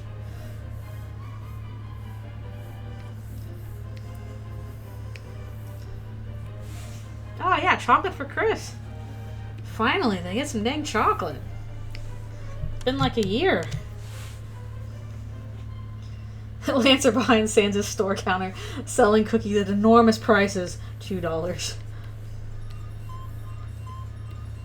Probably would be enormous prices.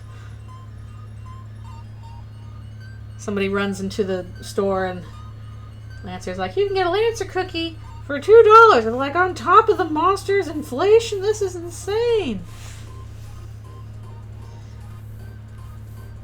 Is it cannibalism if he eats a pumpkin, if he's a sweet little pumpkin? No, he should be allowed a pumpkin. They are good in fiber. There's probably somebody growing pumpkins in town. Probably the season for them too, so yeah, sure, he can get a pumpkin. Lancer's treats include 1 baby leg, some candy, and pumpkins. Perfect meal. What about cinnamon rolls? Eating cinnamon roll? Definitely cannibalism. As an Eldritchrune, he can do some cannibalism as a treat. By that we mean have pumpkins.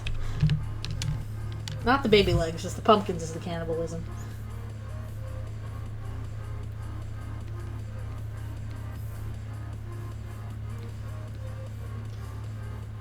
We've been iced. Time for a punch of ice punks. Alright, I think I might need to take a stretch break. I think it's been long enough. I forgot. Ice, baby leg.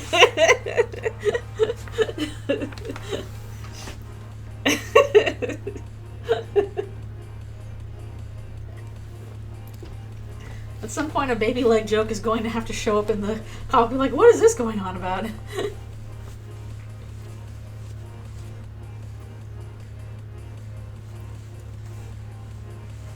Yep, this is spoilers, and that here's the flashback explained with Noelle and Des.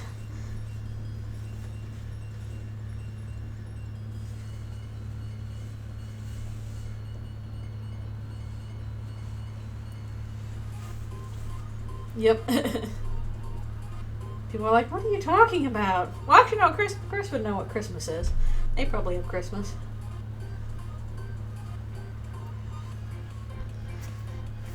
If they can have it in Canada, they can have it here too.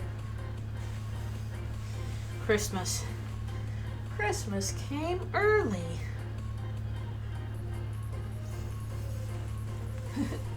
Des, I want a sister. Be careful what you wish for. Wish granted.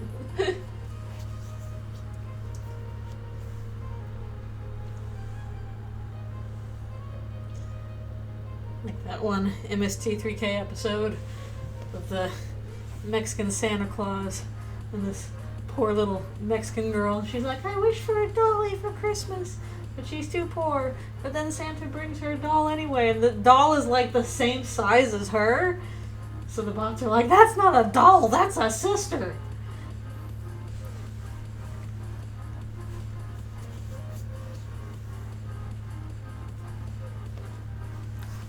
What if Des did have a Christmas wish for her sister before Noelle was born, and then she got her baby Noelle?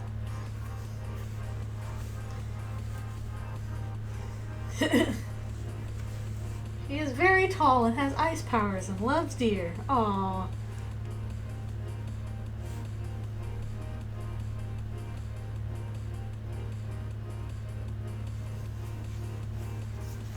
Yeah, no, I'm thinking, oh no, that would be cute.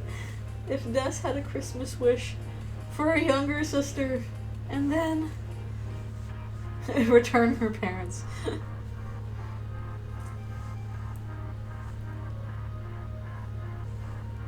Well, we'll get to that in just a second, honestly.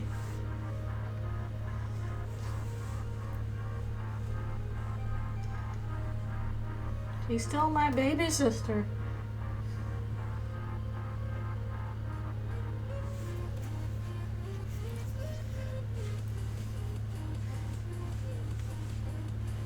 That's what sisterhood is all about. She's a giant eldritch abomination, but still, she's family.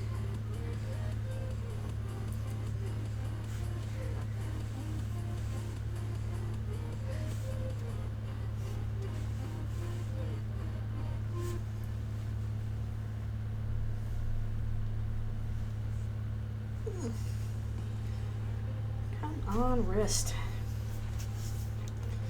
Not being such a butt.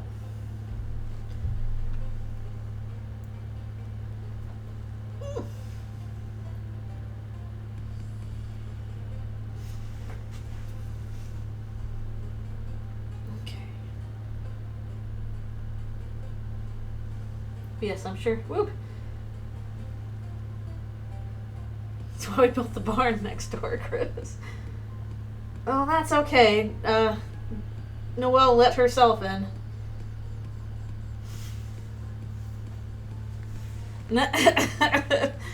Oh no. Alright, I'll be right back for one more stretch and water and stuff.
Return. My sister has a very special attack. She broke the roll with it. Great view in that house. I was like, wow, this house is cheap. Oh, that's why.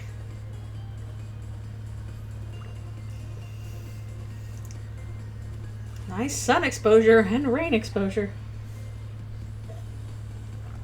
Everything exposure. On page 8.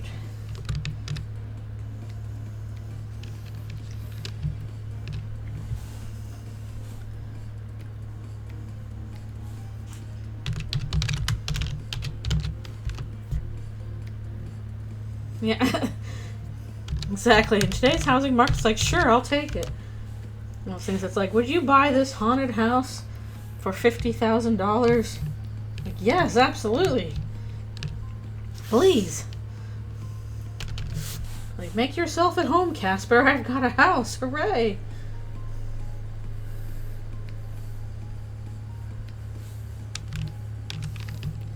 If you want to join in Miss Grudge, sure. We'll make a bathroom schedule.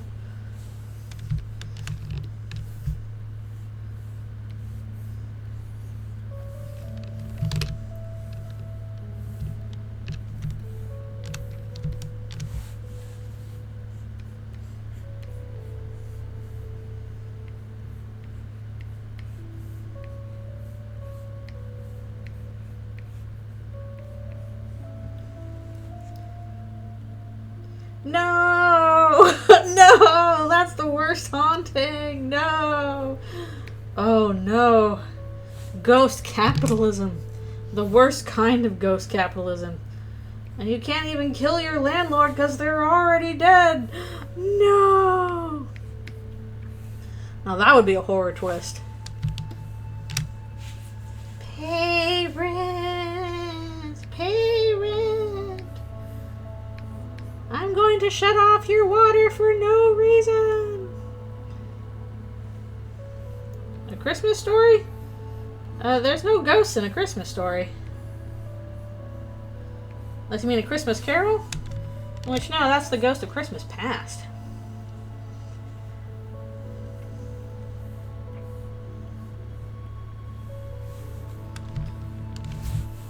The one before Past? Oh, I guess that, well, that's Marley. Jacob Marley.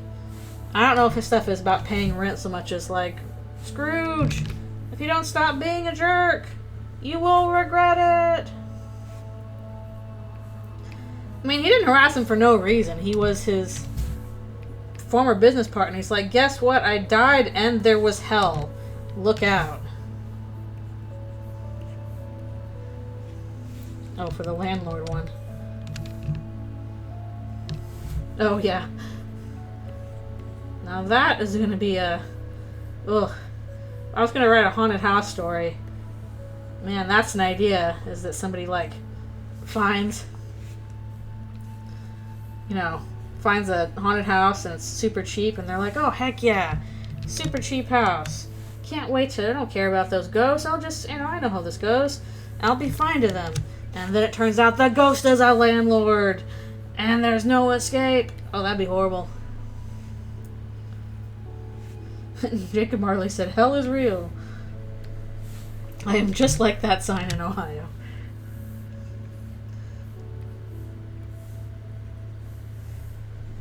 Buried on a landlord burial ground. No! Oh. That would be the horrors. Your attempts to escape capitalism have just landed you in even more capitalism. Now that's a horror story.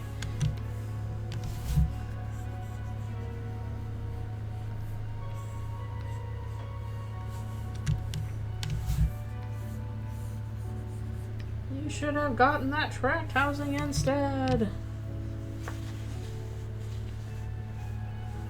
$1 million for an apartment in the city doesn't look so bad now, does it?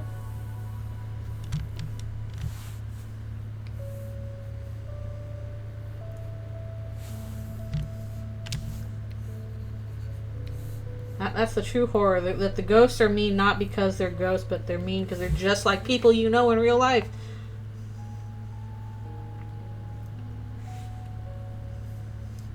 I can't say that I have grown up seeing hell is real signs. Despite being born in Texas, I did not live there long enough for that. Whee! No, most of the farmland you see in California there have signs about water rights. Well, that's religious stuff.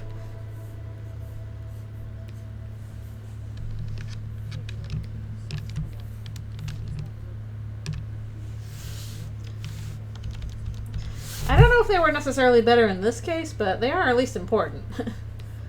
Especially in terms of farming.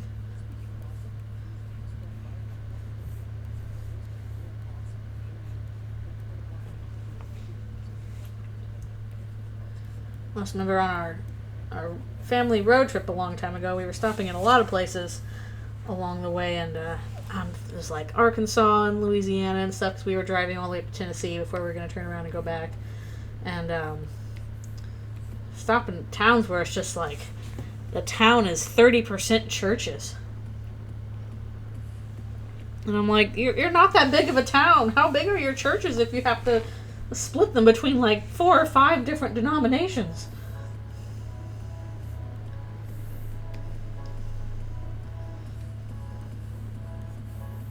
And then fighting with each other over which one is the correct one.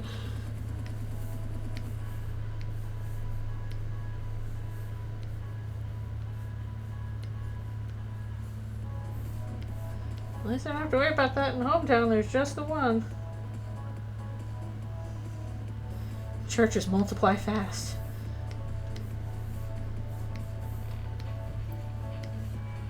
They're like kudzu in that way. Just give them a little bit of space and bloop, they explode all over. I'm like, how did I get so many churches? Like, well, you planted one. They're gonna spread.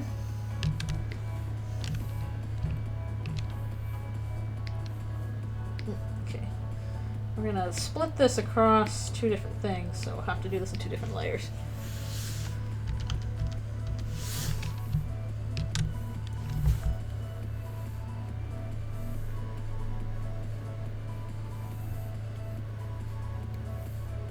I do wonder if the church in hometown is one of those affairs where, like, everybody shows up, everybody goes to the church in hometown, or if there are certain people that are just not religious and are just, you're not going to see them at church. I'm curious which direction it will go.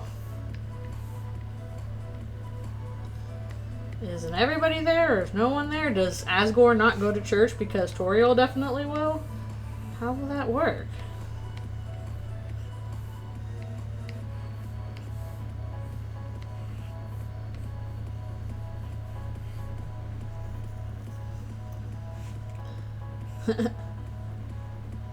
Hometown person tries to plead to Noel that deer are herbivores. Too bad. Deer will also eat meat, given the opportunity.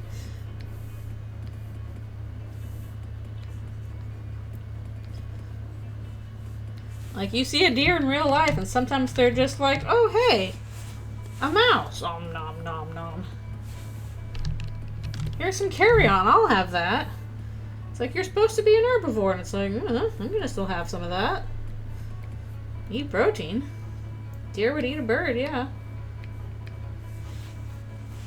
Watch out, Birdly. No, Birdly's safe. He's too big. Too much gristle. Also, like, you know, dogs and cats, you'll see them eating grass sometime for digestive issues. So even things that are strict herbivores or strict carnivores, they will still delve into a little meat or a little plant from time to, you know, get some protein they might not be getting or some fiber.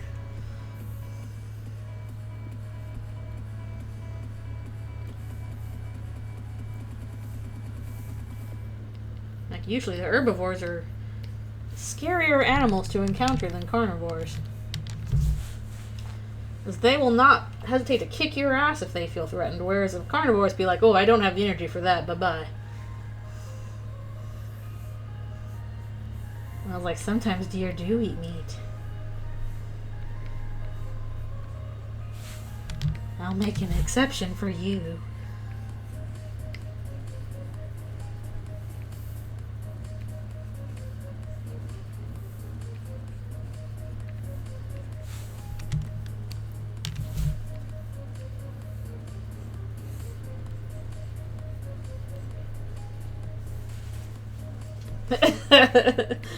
Hometown person. Wow, I feel so educated. Go right ahead.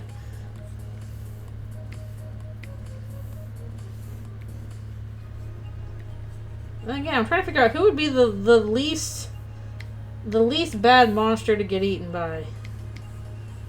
Like, it's gonna be bad no matter what, but who would suck the least? It might be Noelle, honestly.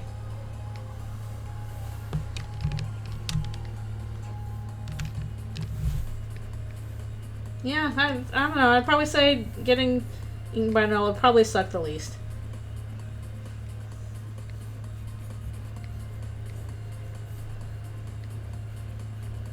If they feel fulfilled in becoming smarter.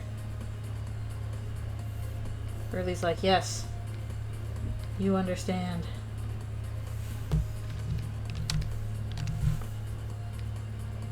I mean, maybe also Monster Kid, but I don't know. That would still suck quite a bit, so probably Noelle would suck the least.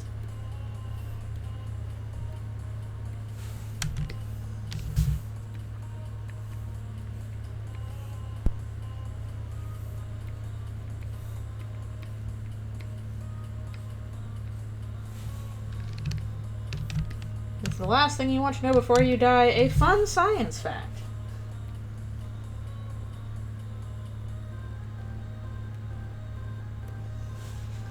Fun science facts. Deers can eat meat. Now you die.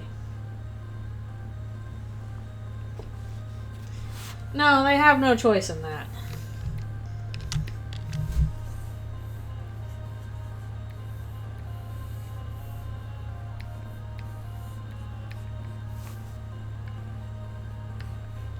But some people are going to have a worse time than others, basically.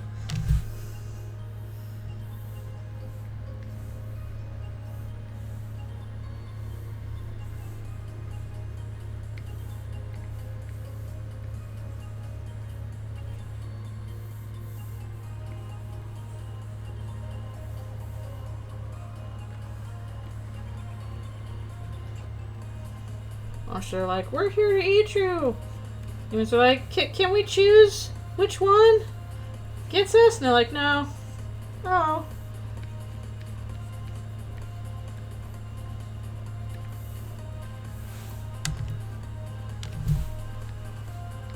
Lancer, I'll do it. Lancer, you're too small. Oh.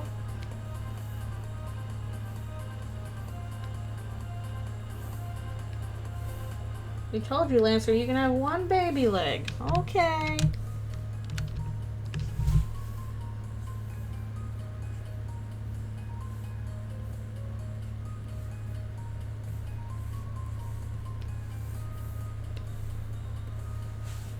Drawing this kind of fabric. That's another thing I need to practice if I have time is fabric drapery. I feel like I'm just kind of making a lot of it up as I go.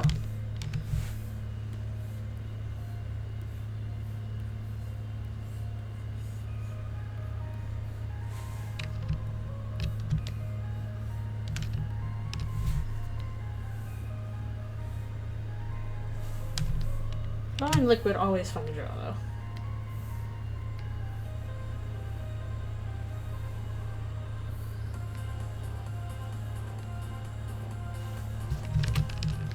And you just do little loop-de-loops.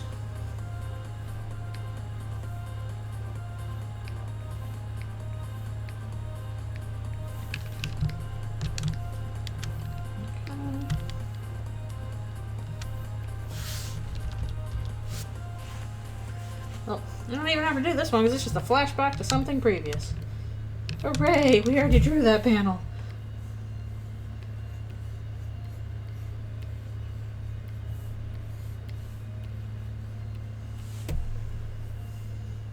Time saved, and I'm drawing this on the wrong way around. Oh, right, the doodle page. I totally forgot that. Okay, well let me find that. I think that's in Quick Doodles. Let's see. Where's my doodle page? Here it is. Let's have him eating a pumpkin, since we were talking about that. A healthy vegetable.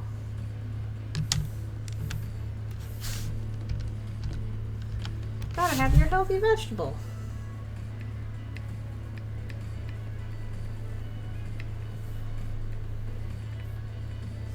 Fiber, fiber.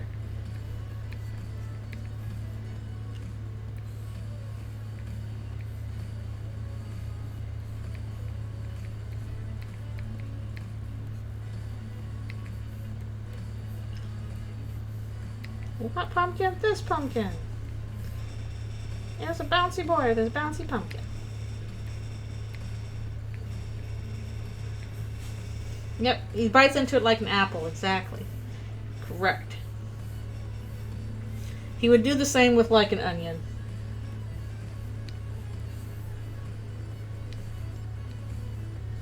Oh, I like those legs.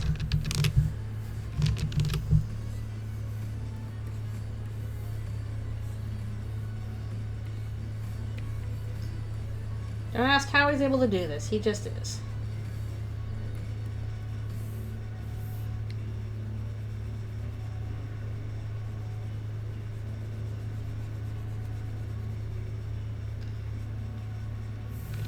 There we go. Pumpkin Lancer! He's got a pumpkin. Excellent. Oh, right, we gotta put that down. No problem. Thank you for redeeming your points.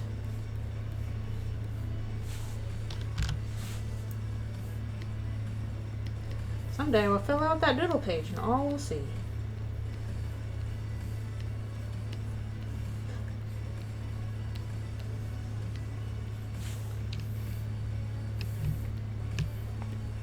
Ooh.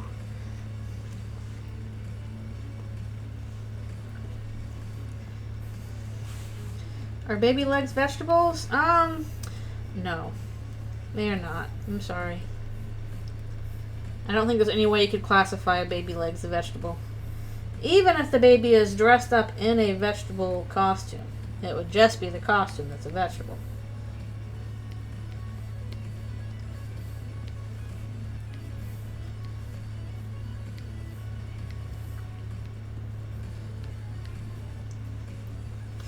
Well, I don't know. You'll have to have some vegetables. Those are important. You might have to expand your cuisine beyond baby legs. I'm sorry. You need fiber. It's important. Well, actually, I'm gonna guess baby legs don't have that much fiber. I know. I'm a little sad that I think we might not see Lancer that much because, I mean, we're gonna see him a little bit. We know he has some lines from some of the stuff that's been revealed. But, it's sad that he's not going to be able to do much if he doesn't belong in the world. Hanging out with Asgore. He would just be like a playing card. What's Asgore doing with that except playing cards by himself, which is extremely sad.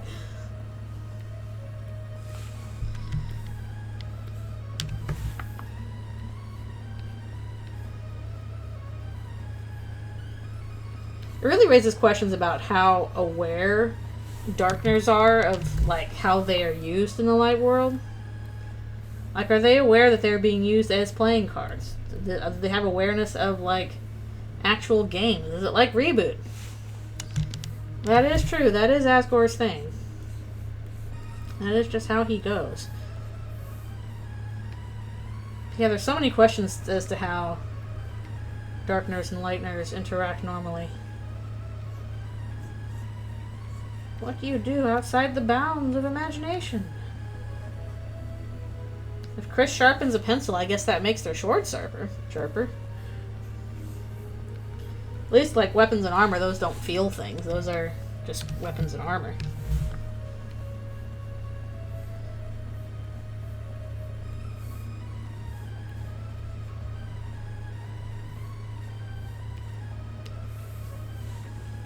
What makes a chess piece alive but not a watch? My guess, it's arbitrary. Whatever your heart desires is what makes a Darkner. There are no rules. It's Calvin Ball. It's your imagination.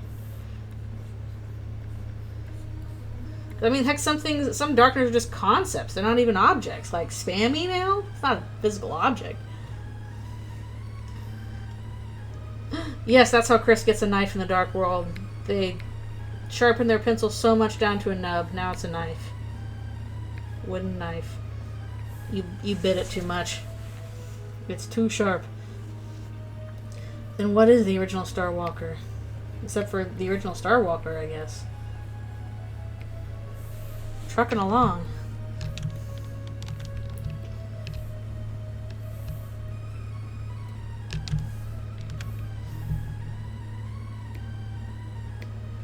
Okay. We got one more page left of this part. Okay, so I have a question. If I finish this page and we still have time left, do you want me to start doing more clean lines on part 5? And if so, do you want me to focus specifically on the page where Mayor Holiday meets her end? It's a huge Buster Blade. That would be cool. It is up to you. Do you want a little bit of gruesome in your day?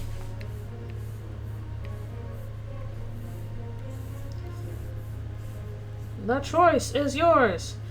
Save the gruesome for later? Okay.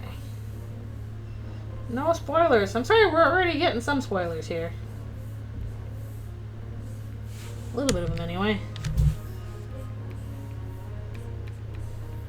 Okay, how about all the rest of you? Also, no Mayor Holiday demise?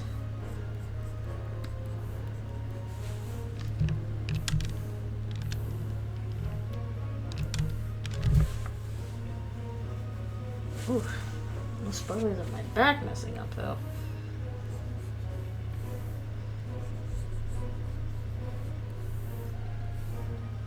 Okay. Oh, mandatory overtime. Ugh, that's not very fun. That's not super great.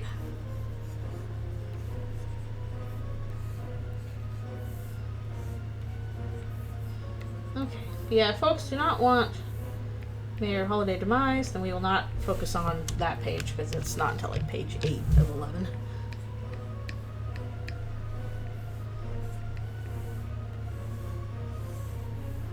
We still got more dialogue to go through.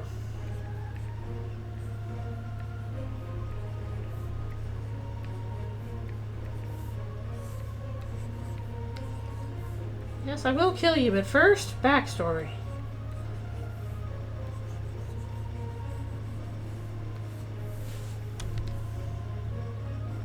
Oh, right, and her antlers are broken in this part now. Don't forget, your antlers are broken in the dark.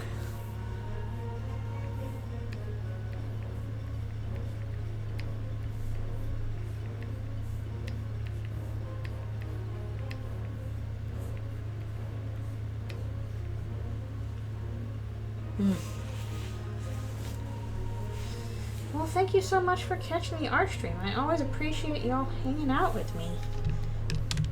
It just makes it all the more fun to draw. And just chat.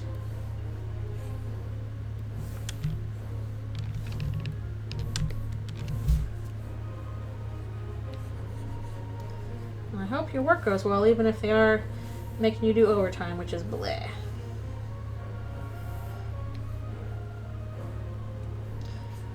Actually, shoot, I hope I'll be able to do next part, because I don't know if I have Noelle's antlers set up in part 5.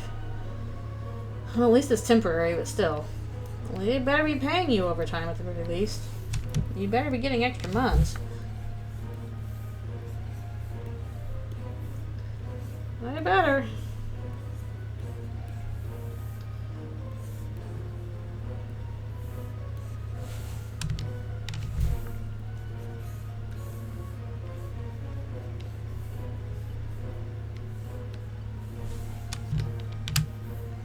Yeah, if she doesn't have her antlers in the next part, maybe I should just she's so elegant. Yeah.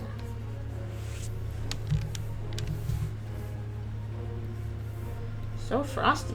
Frosty beastie. Even though all these spikes are a little bit of a, or icicles, a little bit of a pain to work around.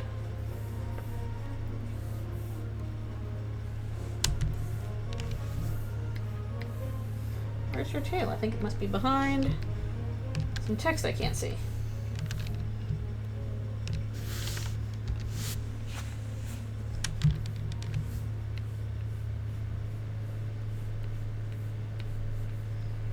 Yeah, at the very least, I'm glad we'll be finishing the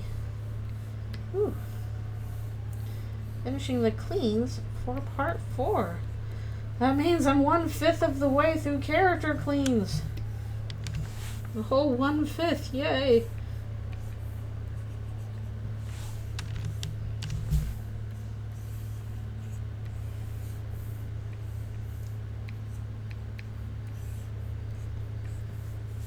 Wild how when you have 20 parts, the difference between getting 4 parts done and 5 parts done is 1/5 and 1/4. Math.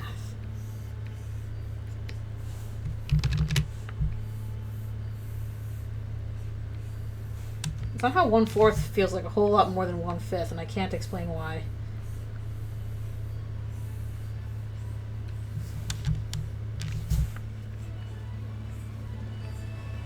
Like, why do they feel like such a gulf of difference between like 20 and 25%?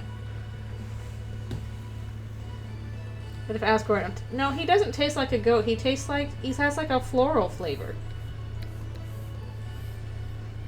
Like he spends all his time around flowers.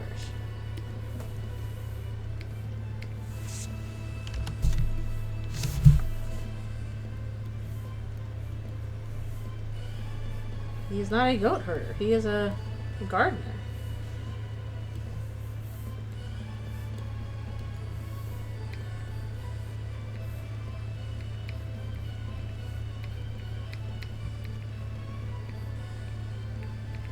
Now we did already have the joke where Rudy called him an old goat just because I had to. It's funny. Tastes like a salad? I don't know. Like what has a floral flavor? I mean, maybe salad, but I feel like floral's a little bit different. Breath freshener. I don't think he's minty. Tea? Yeah, tea could be possible. Tea.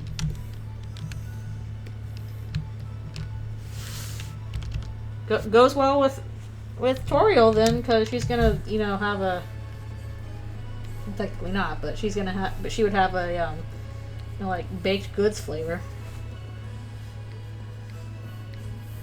Tea and cakes, how nice.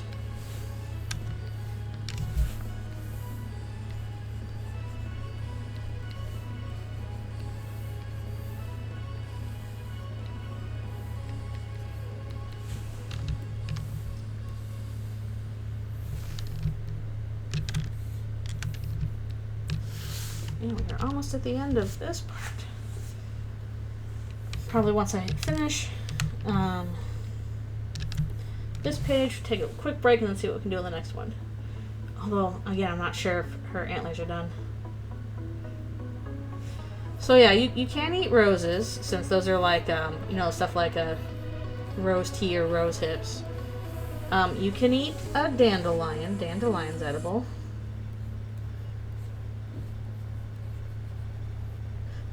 Let's see. And it's actually quite good for you. What else? I guess lavender if you're not allergic.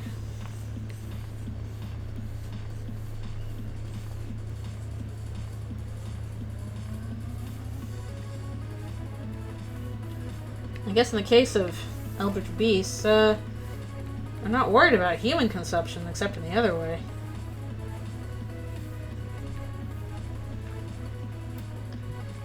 Yeah, you can turn a lot of plants into tea. A lot of flowers into tea, I think. Just not buttercups. Don't try buttercups, Kara. It's not gonna go well. You can't have those flowers.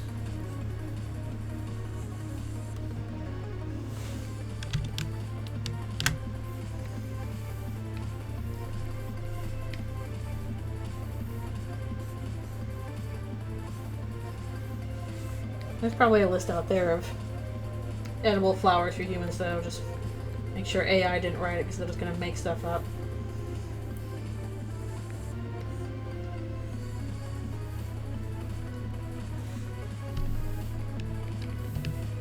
Just make stuff up.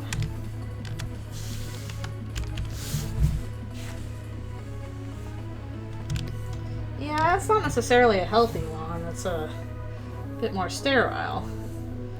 Healthy plants, you need to have space for pollinator insects. You need plant variety because that's good for the soil. Who's beep honkin'? Who's Hong Kong beep beeping? Cease your honks.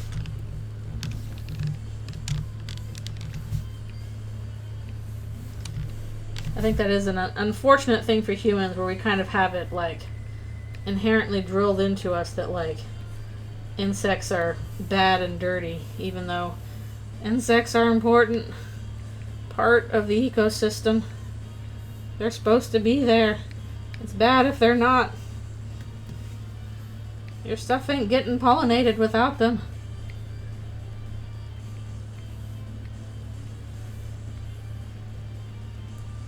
Exactly. You don't have to like insects, you just have to respect them. They have an important job. Please let them do their job.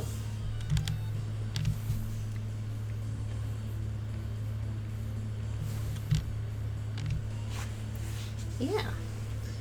Now, it's obviously not a good thing if everything on Earth is a desert. That's a problem, but you should let places that are deserts be deserts. Because they have their own insects and plant life. And other wildlife.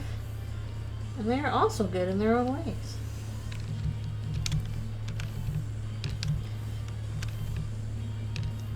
Sell the idea of insects to people.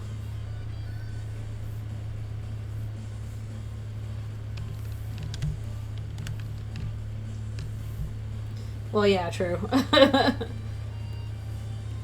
Not everything should be an insect. On the other hand, if anything on the Earth could get by with just insects, it'd probably be that. And again, you need insect predators. Then again, you could have other insects as insect predators. Sometimes they're like their own little ecosystems.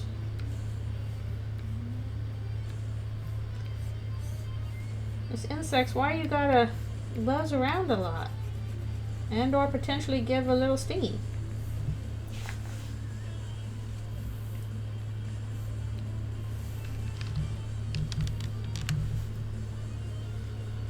I don't know if I have space outside for any of that. I do have a balcony. I know I should plant stuff, but I'm so bad at growing things.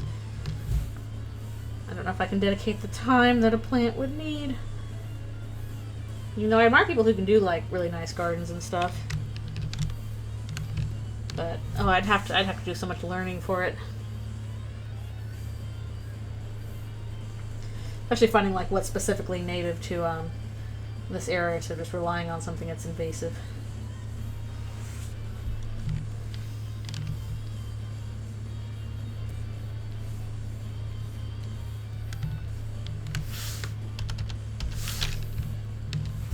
Wasps and bees.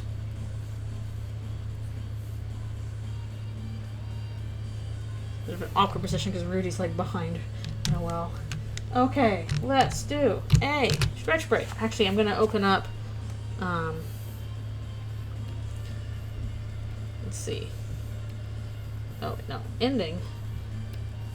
Open the next page. See what's going on in that. I'm just kind of curious.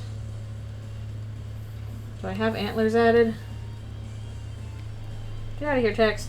I don't have antlers added. Oh no, I'd have to add antlers. I knew I didn't have antlers added. I knew it. Yeah, that makes sense. And I know technically wasps have not done anything wrong. They are also pollinators. They are also important. Ooh, sheesh, my back. No, I was doing so well with my back yesterday. Why is it coming back today? Did I sleep on it wrong again? No. Please. I'm trying my best, back. I'm trying my best. Why won't you be nice to me?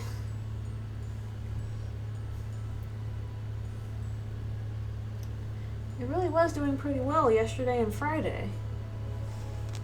Ugh, I gotta try and make sure I sleep better again. Maybe avoid that one exercise I was trying to strengthen it. Oh. I know, they all are fighting and I'm the one that's losing. The loser is me.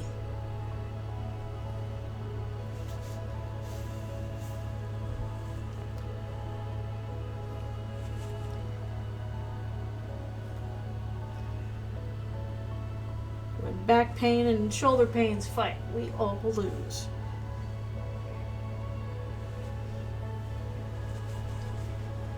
Whew. Right.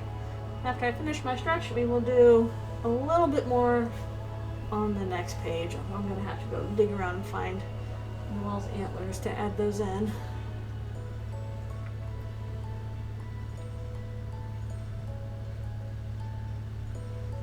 A little bit of pain. Alright, thank you so much for coming to the stream. I appreciate you being here. And good luck with all your other work stuff. Ooh. Dang it, seriously. I'm really annoyed because I thought I was almost past the back pain stuff yesterday. I didn't feel it hardly at all, and now today it's a little bit returned. Ugh.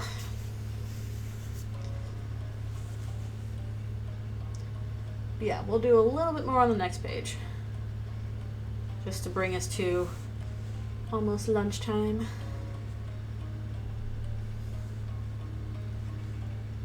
Nice, about 3-hour stream. But yeah, I already got all the cleans done for part 4. It's a little faster than I was expecting. Probably because there's no crowds in here. Eventually I'm going to get to parts where there's crowds. And then I'll see.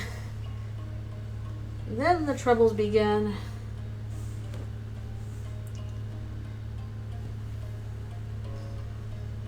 I know there's like one part in particular I'm going to be like, oh boy. Because it's like so many crowds. It's going to kick my ass.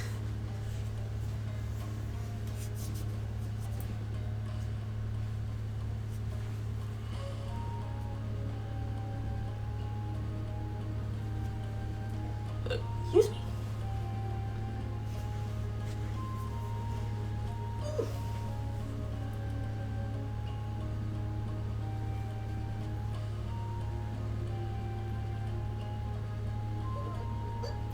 Alright, be right back for one more stretch and all that.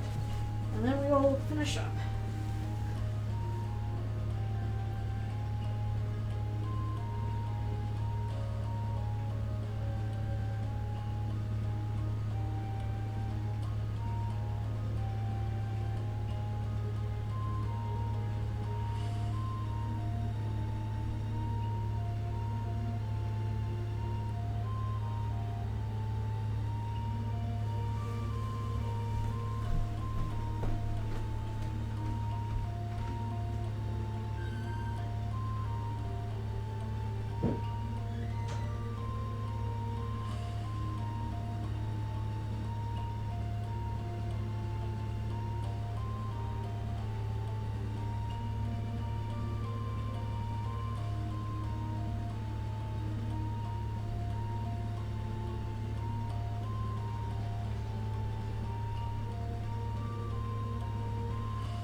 Alrighty, I'm returning for one more little half hour here.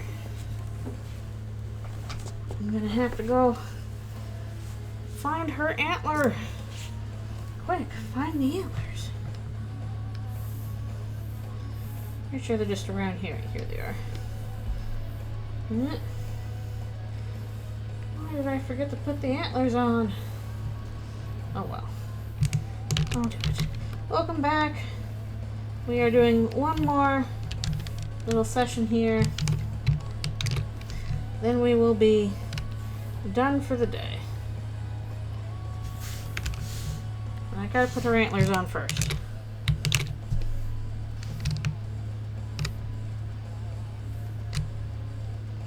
Put your antlers on. Can't go outside. So you put your antlers on first.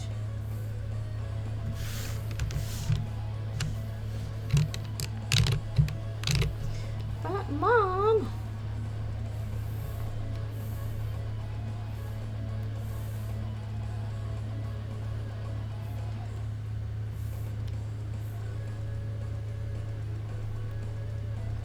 I hear water running. It's not in my apartment, but it sounds like it is. And that's annoying.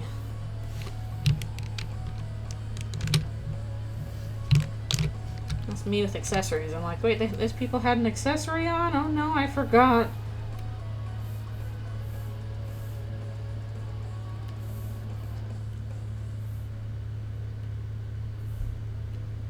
Okay.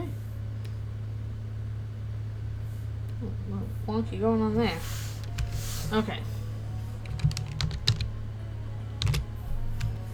I'm gonna erase this one because you're not supposed to be up that way. There we go. Antlers on.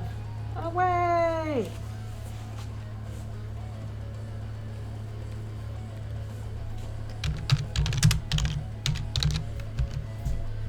Not sure if I'll be able to get through one page today, one more page in a half hour, but we'll find out. Either way, nice to get a little start on it.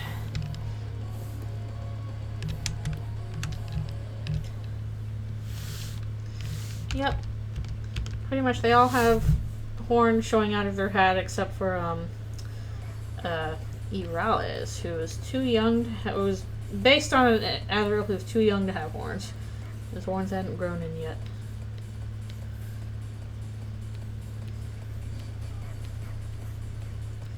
Irales was very funny to write the.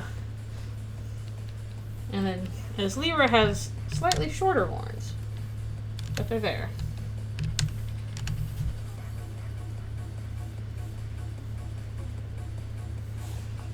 And then everybody else got horns. Damn, those princes got horns.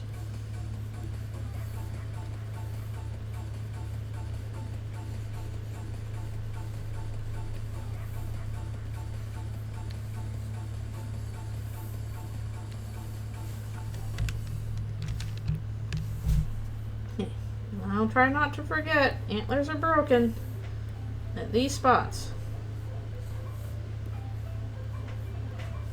I know I'm going to forget.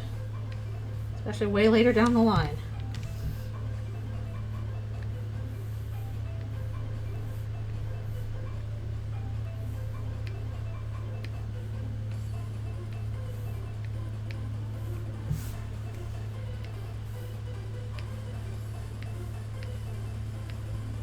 What this happy moment needs is dog song. Yay!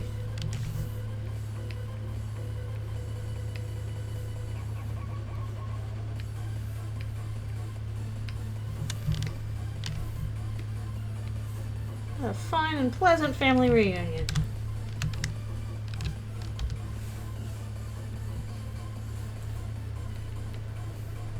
Actually, my family reunions always went pretty well. I don't ever recall one where it's like, ew, no, family reunion, I hate this. They've all been pretty good. If there was problems under the surface, I was not aware of those problems.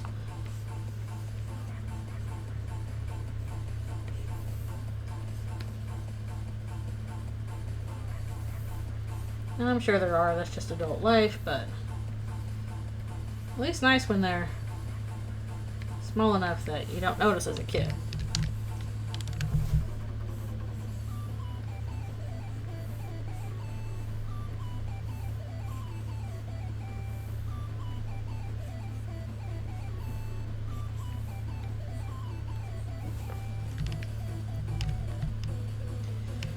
Yep, you gotta take care of your hands. That's why I do my stretches all the time. And even then, sometimes, still just have to deal with the blizz.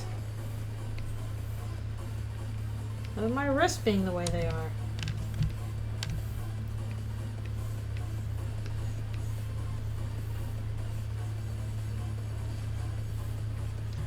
I know how Toby Fox feels in that regard. Not a fun sentiment to share.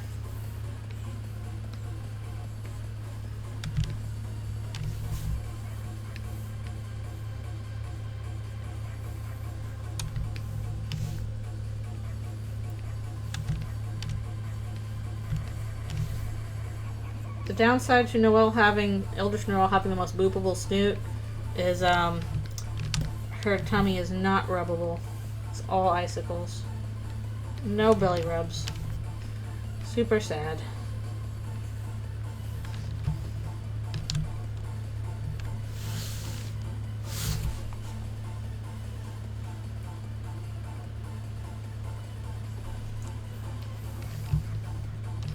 Not terribly, no.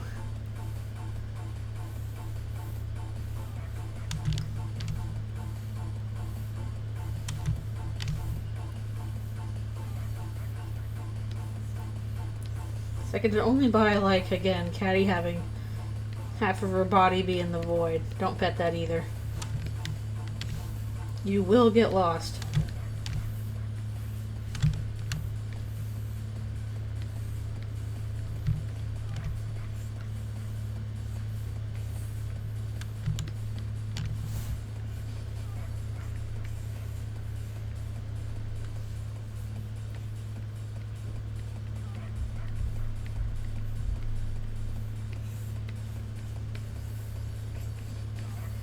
I know we've got all like this picture in our heads of what, you know, Mayor Holiday will look like. It's going to be extremely funny if, you know, we finally see her in canon. It's just like nothing like our predictions. Like, oh, okay. That's life.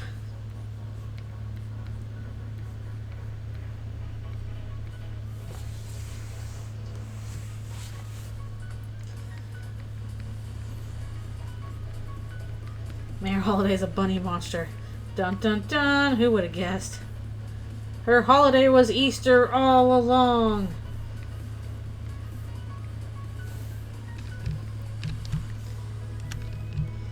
Oh yeah, at least in terms of facial expressions. We know that she is cold and aloof. But actual character design, don't know about that yet.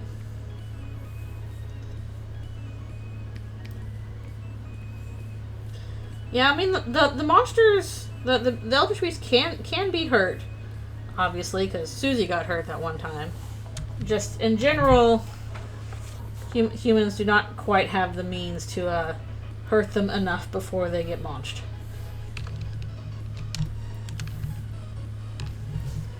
Susie especially can take a lot of hits.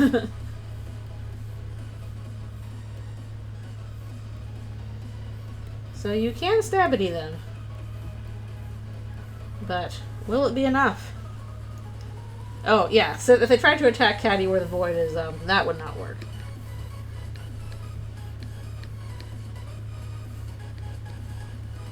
That would be a lost cause.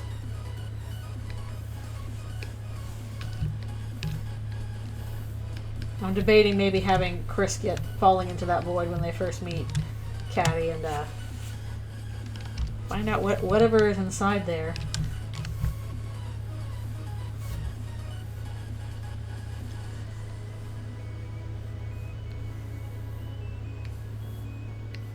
But I really wanted to see how we meet them in canon first. And then maybe try and build from there.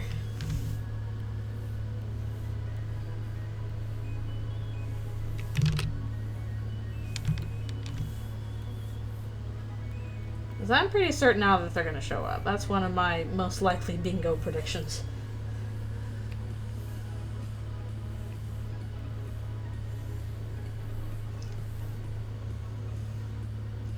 No, probably not the most traumatic, but still pretty scary.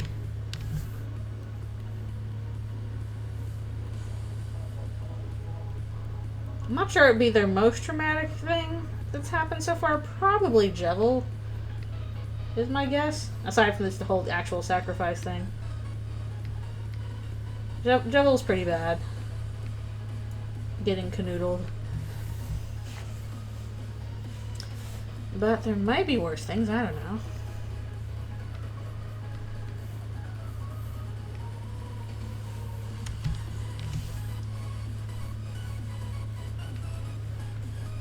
I feel like if I actually did draw the Spamton fight, I'd really have to up the ante to make it even scarier with Spamton. Because Chris was actually really nervous dealing with Spamton in actual canon. So I'm like, okay, how would that be even worse in Eldritchrune?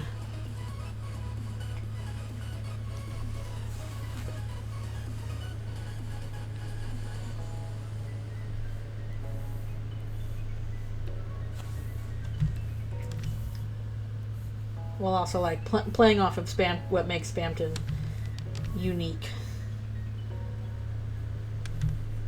and how he fights and stuff, his personality.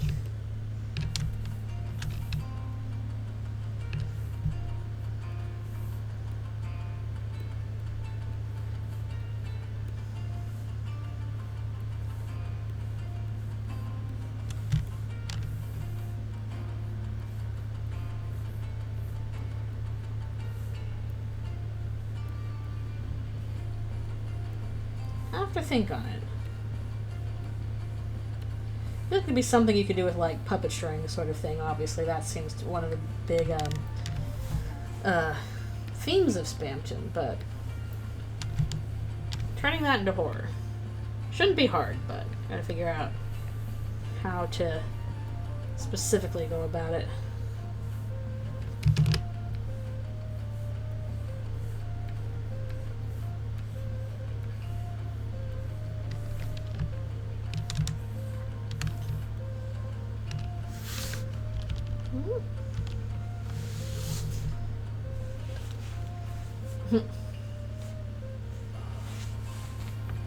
Thank you, Asriel, for being there.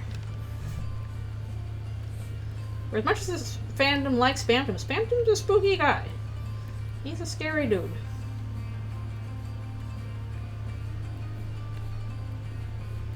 He's a little bit of a weirdo freak.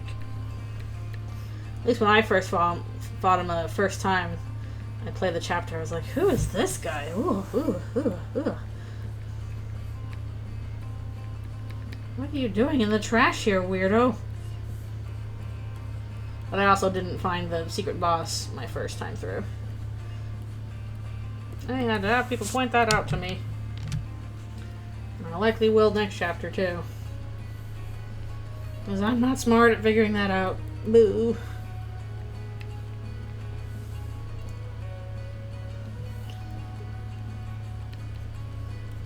Oh, really?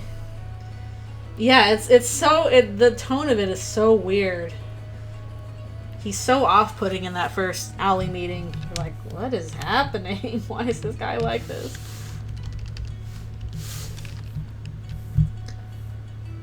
And you're thrust into him with, like, those attacks, and the attacks are just, like, also creepy.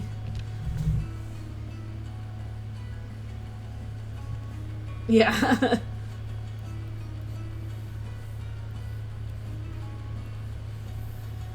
I just remember after that fight, like, Big Shot just gets stuck in your head for, like, a week afterwards. Now's your chance to be a big shot. Be a big shot. Just, like, just playing in your head. What's gonna get stuck in our heads next time? What gonna happen? Pandora Palace is fun.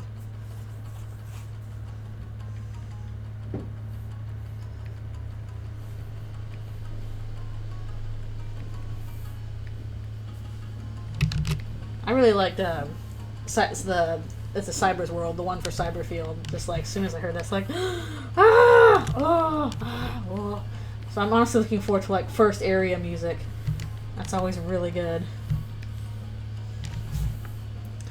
Give me my good first area music.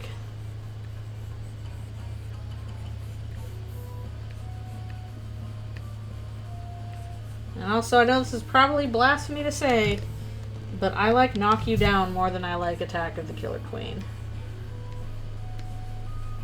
I never see Knock You Down get enough love. I don't know, I just like that one better. Personal preferences.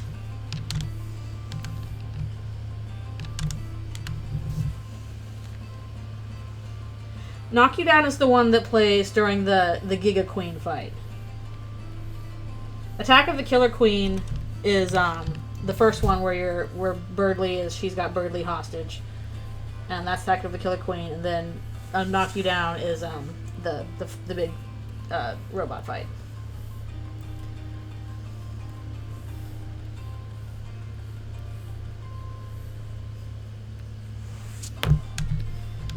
And I just like that one better. They're both good, obviously. There's no bad songs to be found, but in terms of which I prefer. Multiple Tears Above Killer Queen. Yeah, I don't know. I just really like that one. I never see, but I always see people just like going after Attack of the Killer Queen. And I'm like, but Knock You Down is really good. Why are you ignoring that? Yeah, it's just got a lot of good energy to it. You're pumped. You're pumped to get to a giant robot battle. Imagine, if you will, imagine with me Susie Zilla sequence with a cool kaiju remix of Susie's theme. We could get it. We could get it. I could call it Versus Susie Zilla. Get some like Godzilla instrumentals or whatever in there. Imagine. It could happen in 30 days.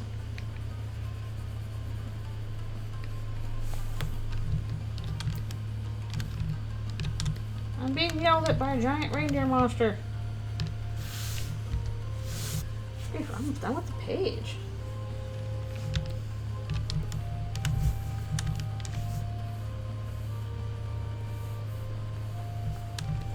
Also, I do hope we get cool, like, glam rock songs for whatever their little musical part is. Now's your chance to try lots of musical genres. Try them all.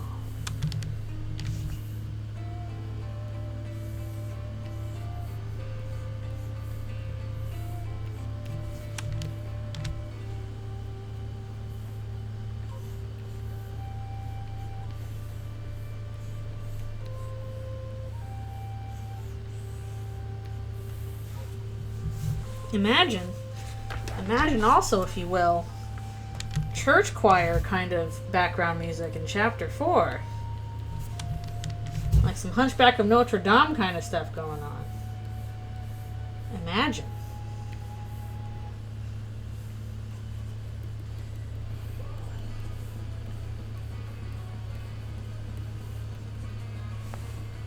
It would be. It would be cool.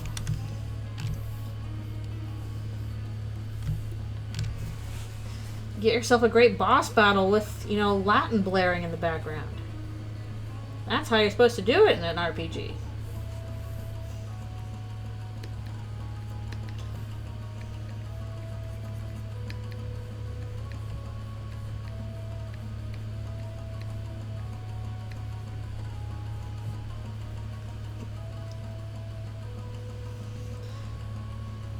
I don't know, like, yeah, like you have a good pipe organ, but you could do a chorus. You could do a chorus.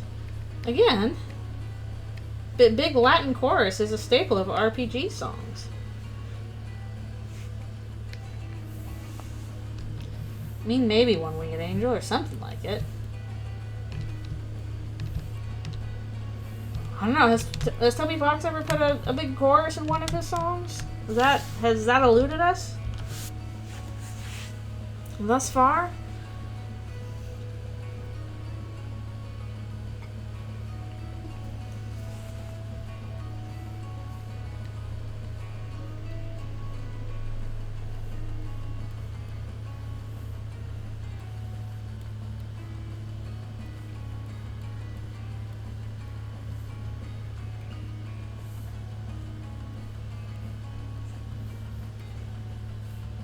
But now seems like an ideal opportunity to put it in.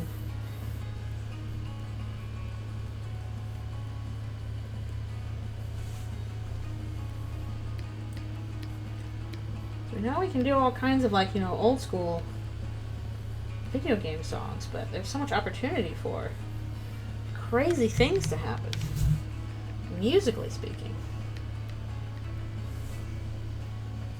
Ah, yes, I remember that from FF8.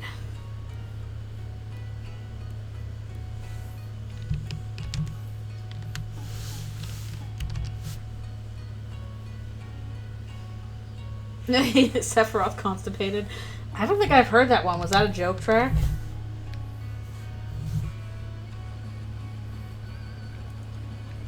gotta be something, but I can't think of what it is now.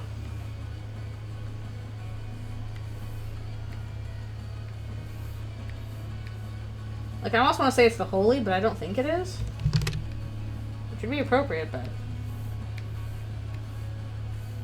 And yeah, I don't even think it'd be like an actual... Oh yeah, Earth Refused to Die. That's one. Yeah, it doesn't have to be like an actual choir, but it can be like a synthetic choir. Something to make it feel like churchy.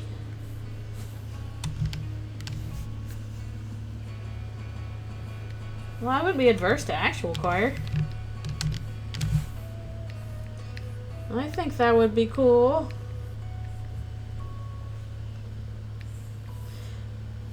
Where did that joke track appear? Was that a Homestuck thing?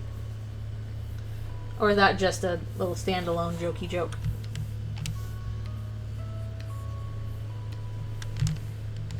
That people are going to take super seriously, like, friend inside me is real because Toby shitposted it once, and that means it's gotta happen in Eldritchrune, and I don't know, I think maybe we should let the guy shitpost now and then. I think he should be allowed to do that.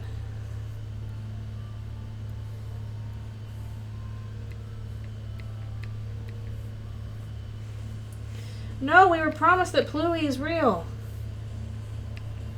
We were promised. The funny thing is, roast chicken is in the game. We have to have roast chicken. The funny thing is like, he doesn't lie when he says this will be canon. Which is why I'm thinking maybe 3D Toriel will be canon. Because he was like, yeah, Jockington grows a beard. That's canon. That happened. And then he posted a picture of, you know, the dog in the car, says this is the last thing you see before you die. True. Was canon.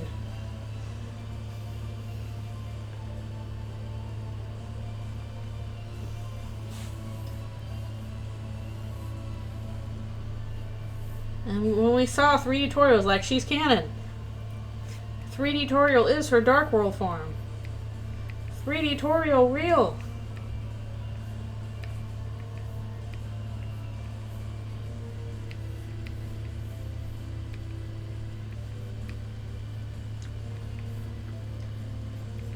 Chris is just so unnerved by 3D Toriel and the Dark World that they're like, no, Mom, you can't join our party. Sorry, bye.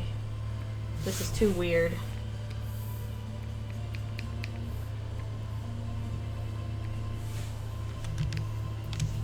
Like, I'm sorry, my child, I can't help it. I'm three-dimensional now.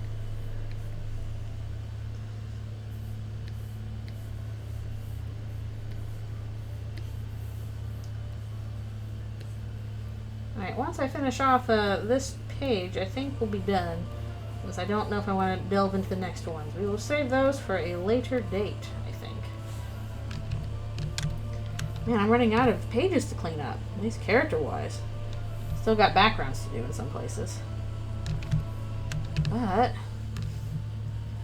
look at all that. We got like 7 pages done today. Goodness gracious. Ugh. Alright, let me get up and... Oh, her antlers look so weird and unbalanced when they're broken. So odd.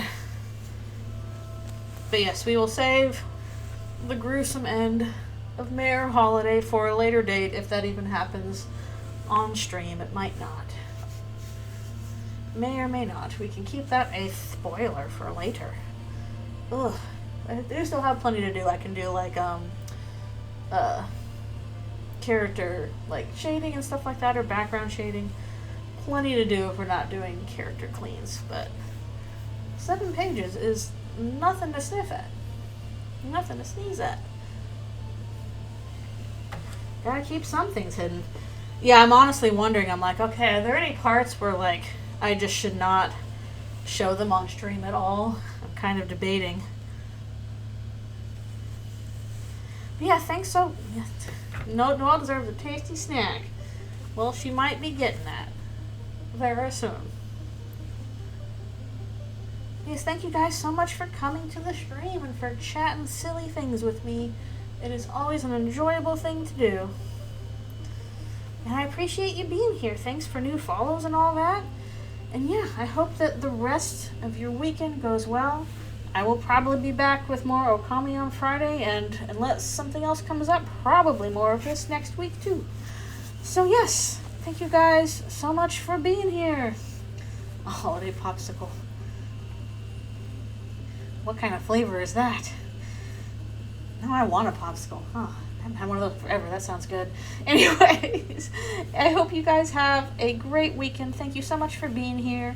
Appreciate it so much. And yeah, I will also go to, I think Violet Bunny later today is doing a charity stream for Spampton related stuff. Be sure to check that out later this afternoon.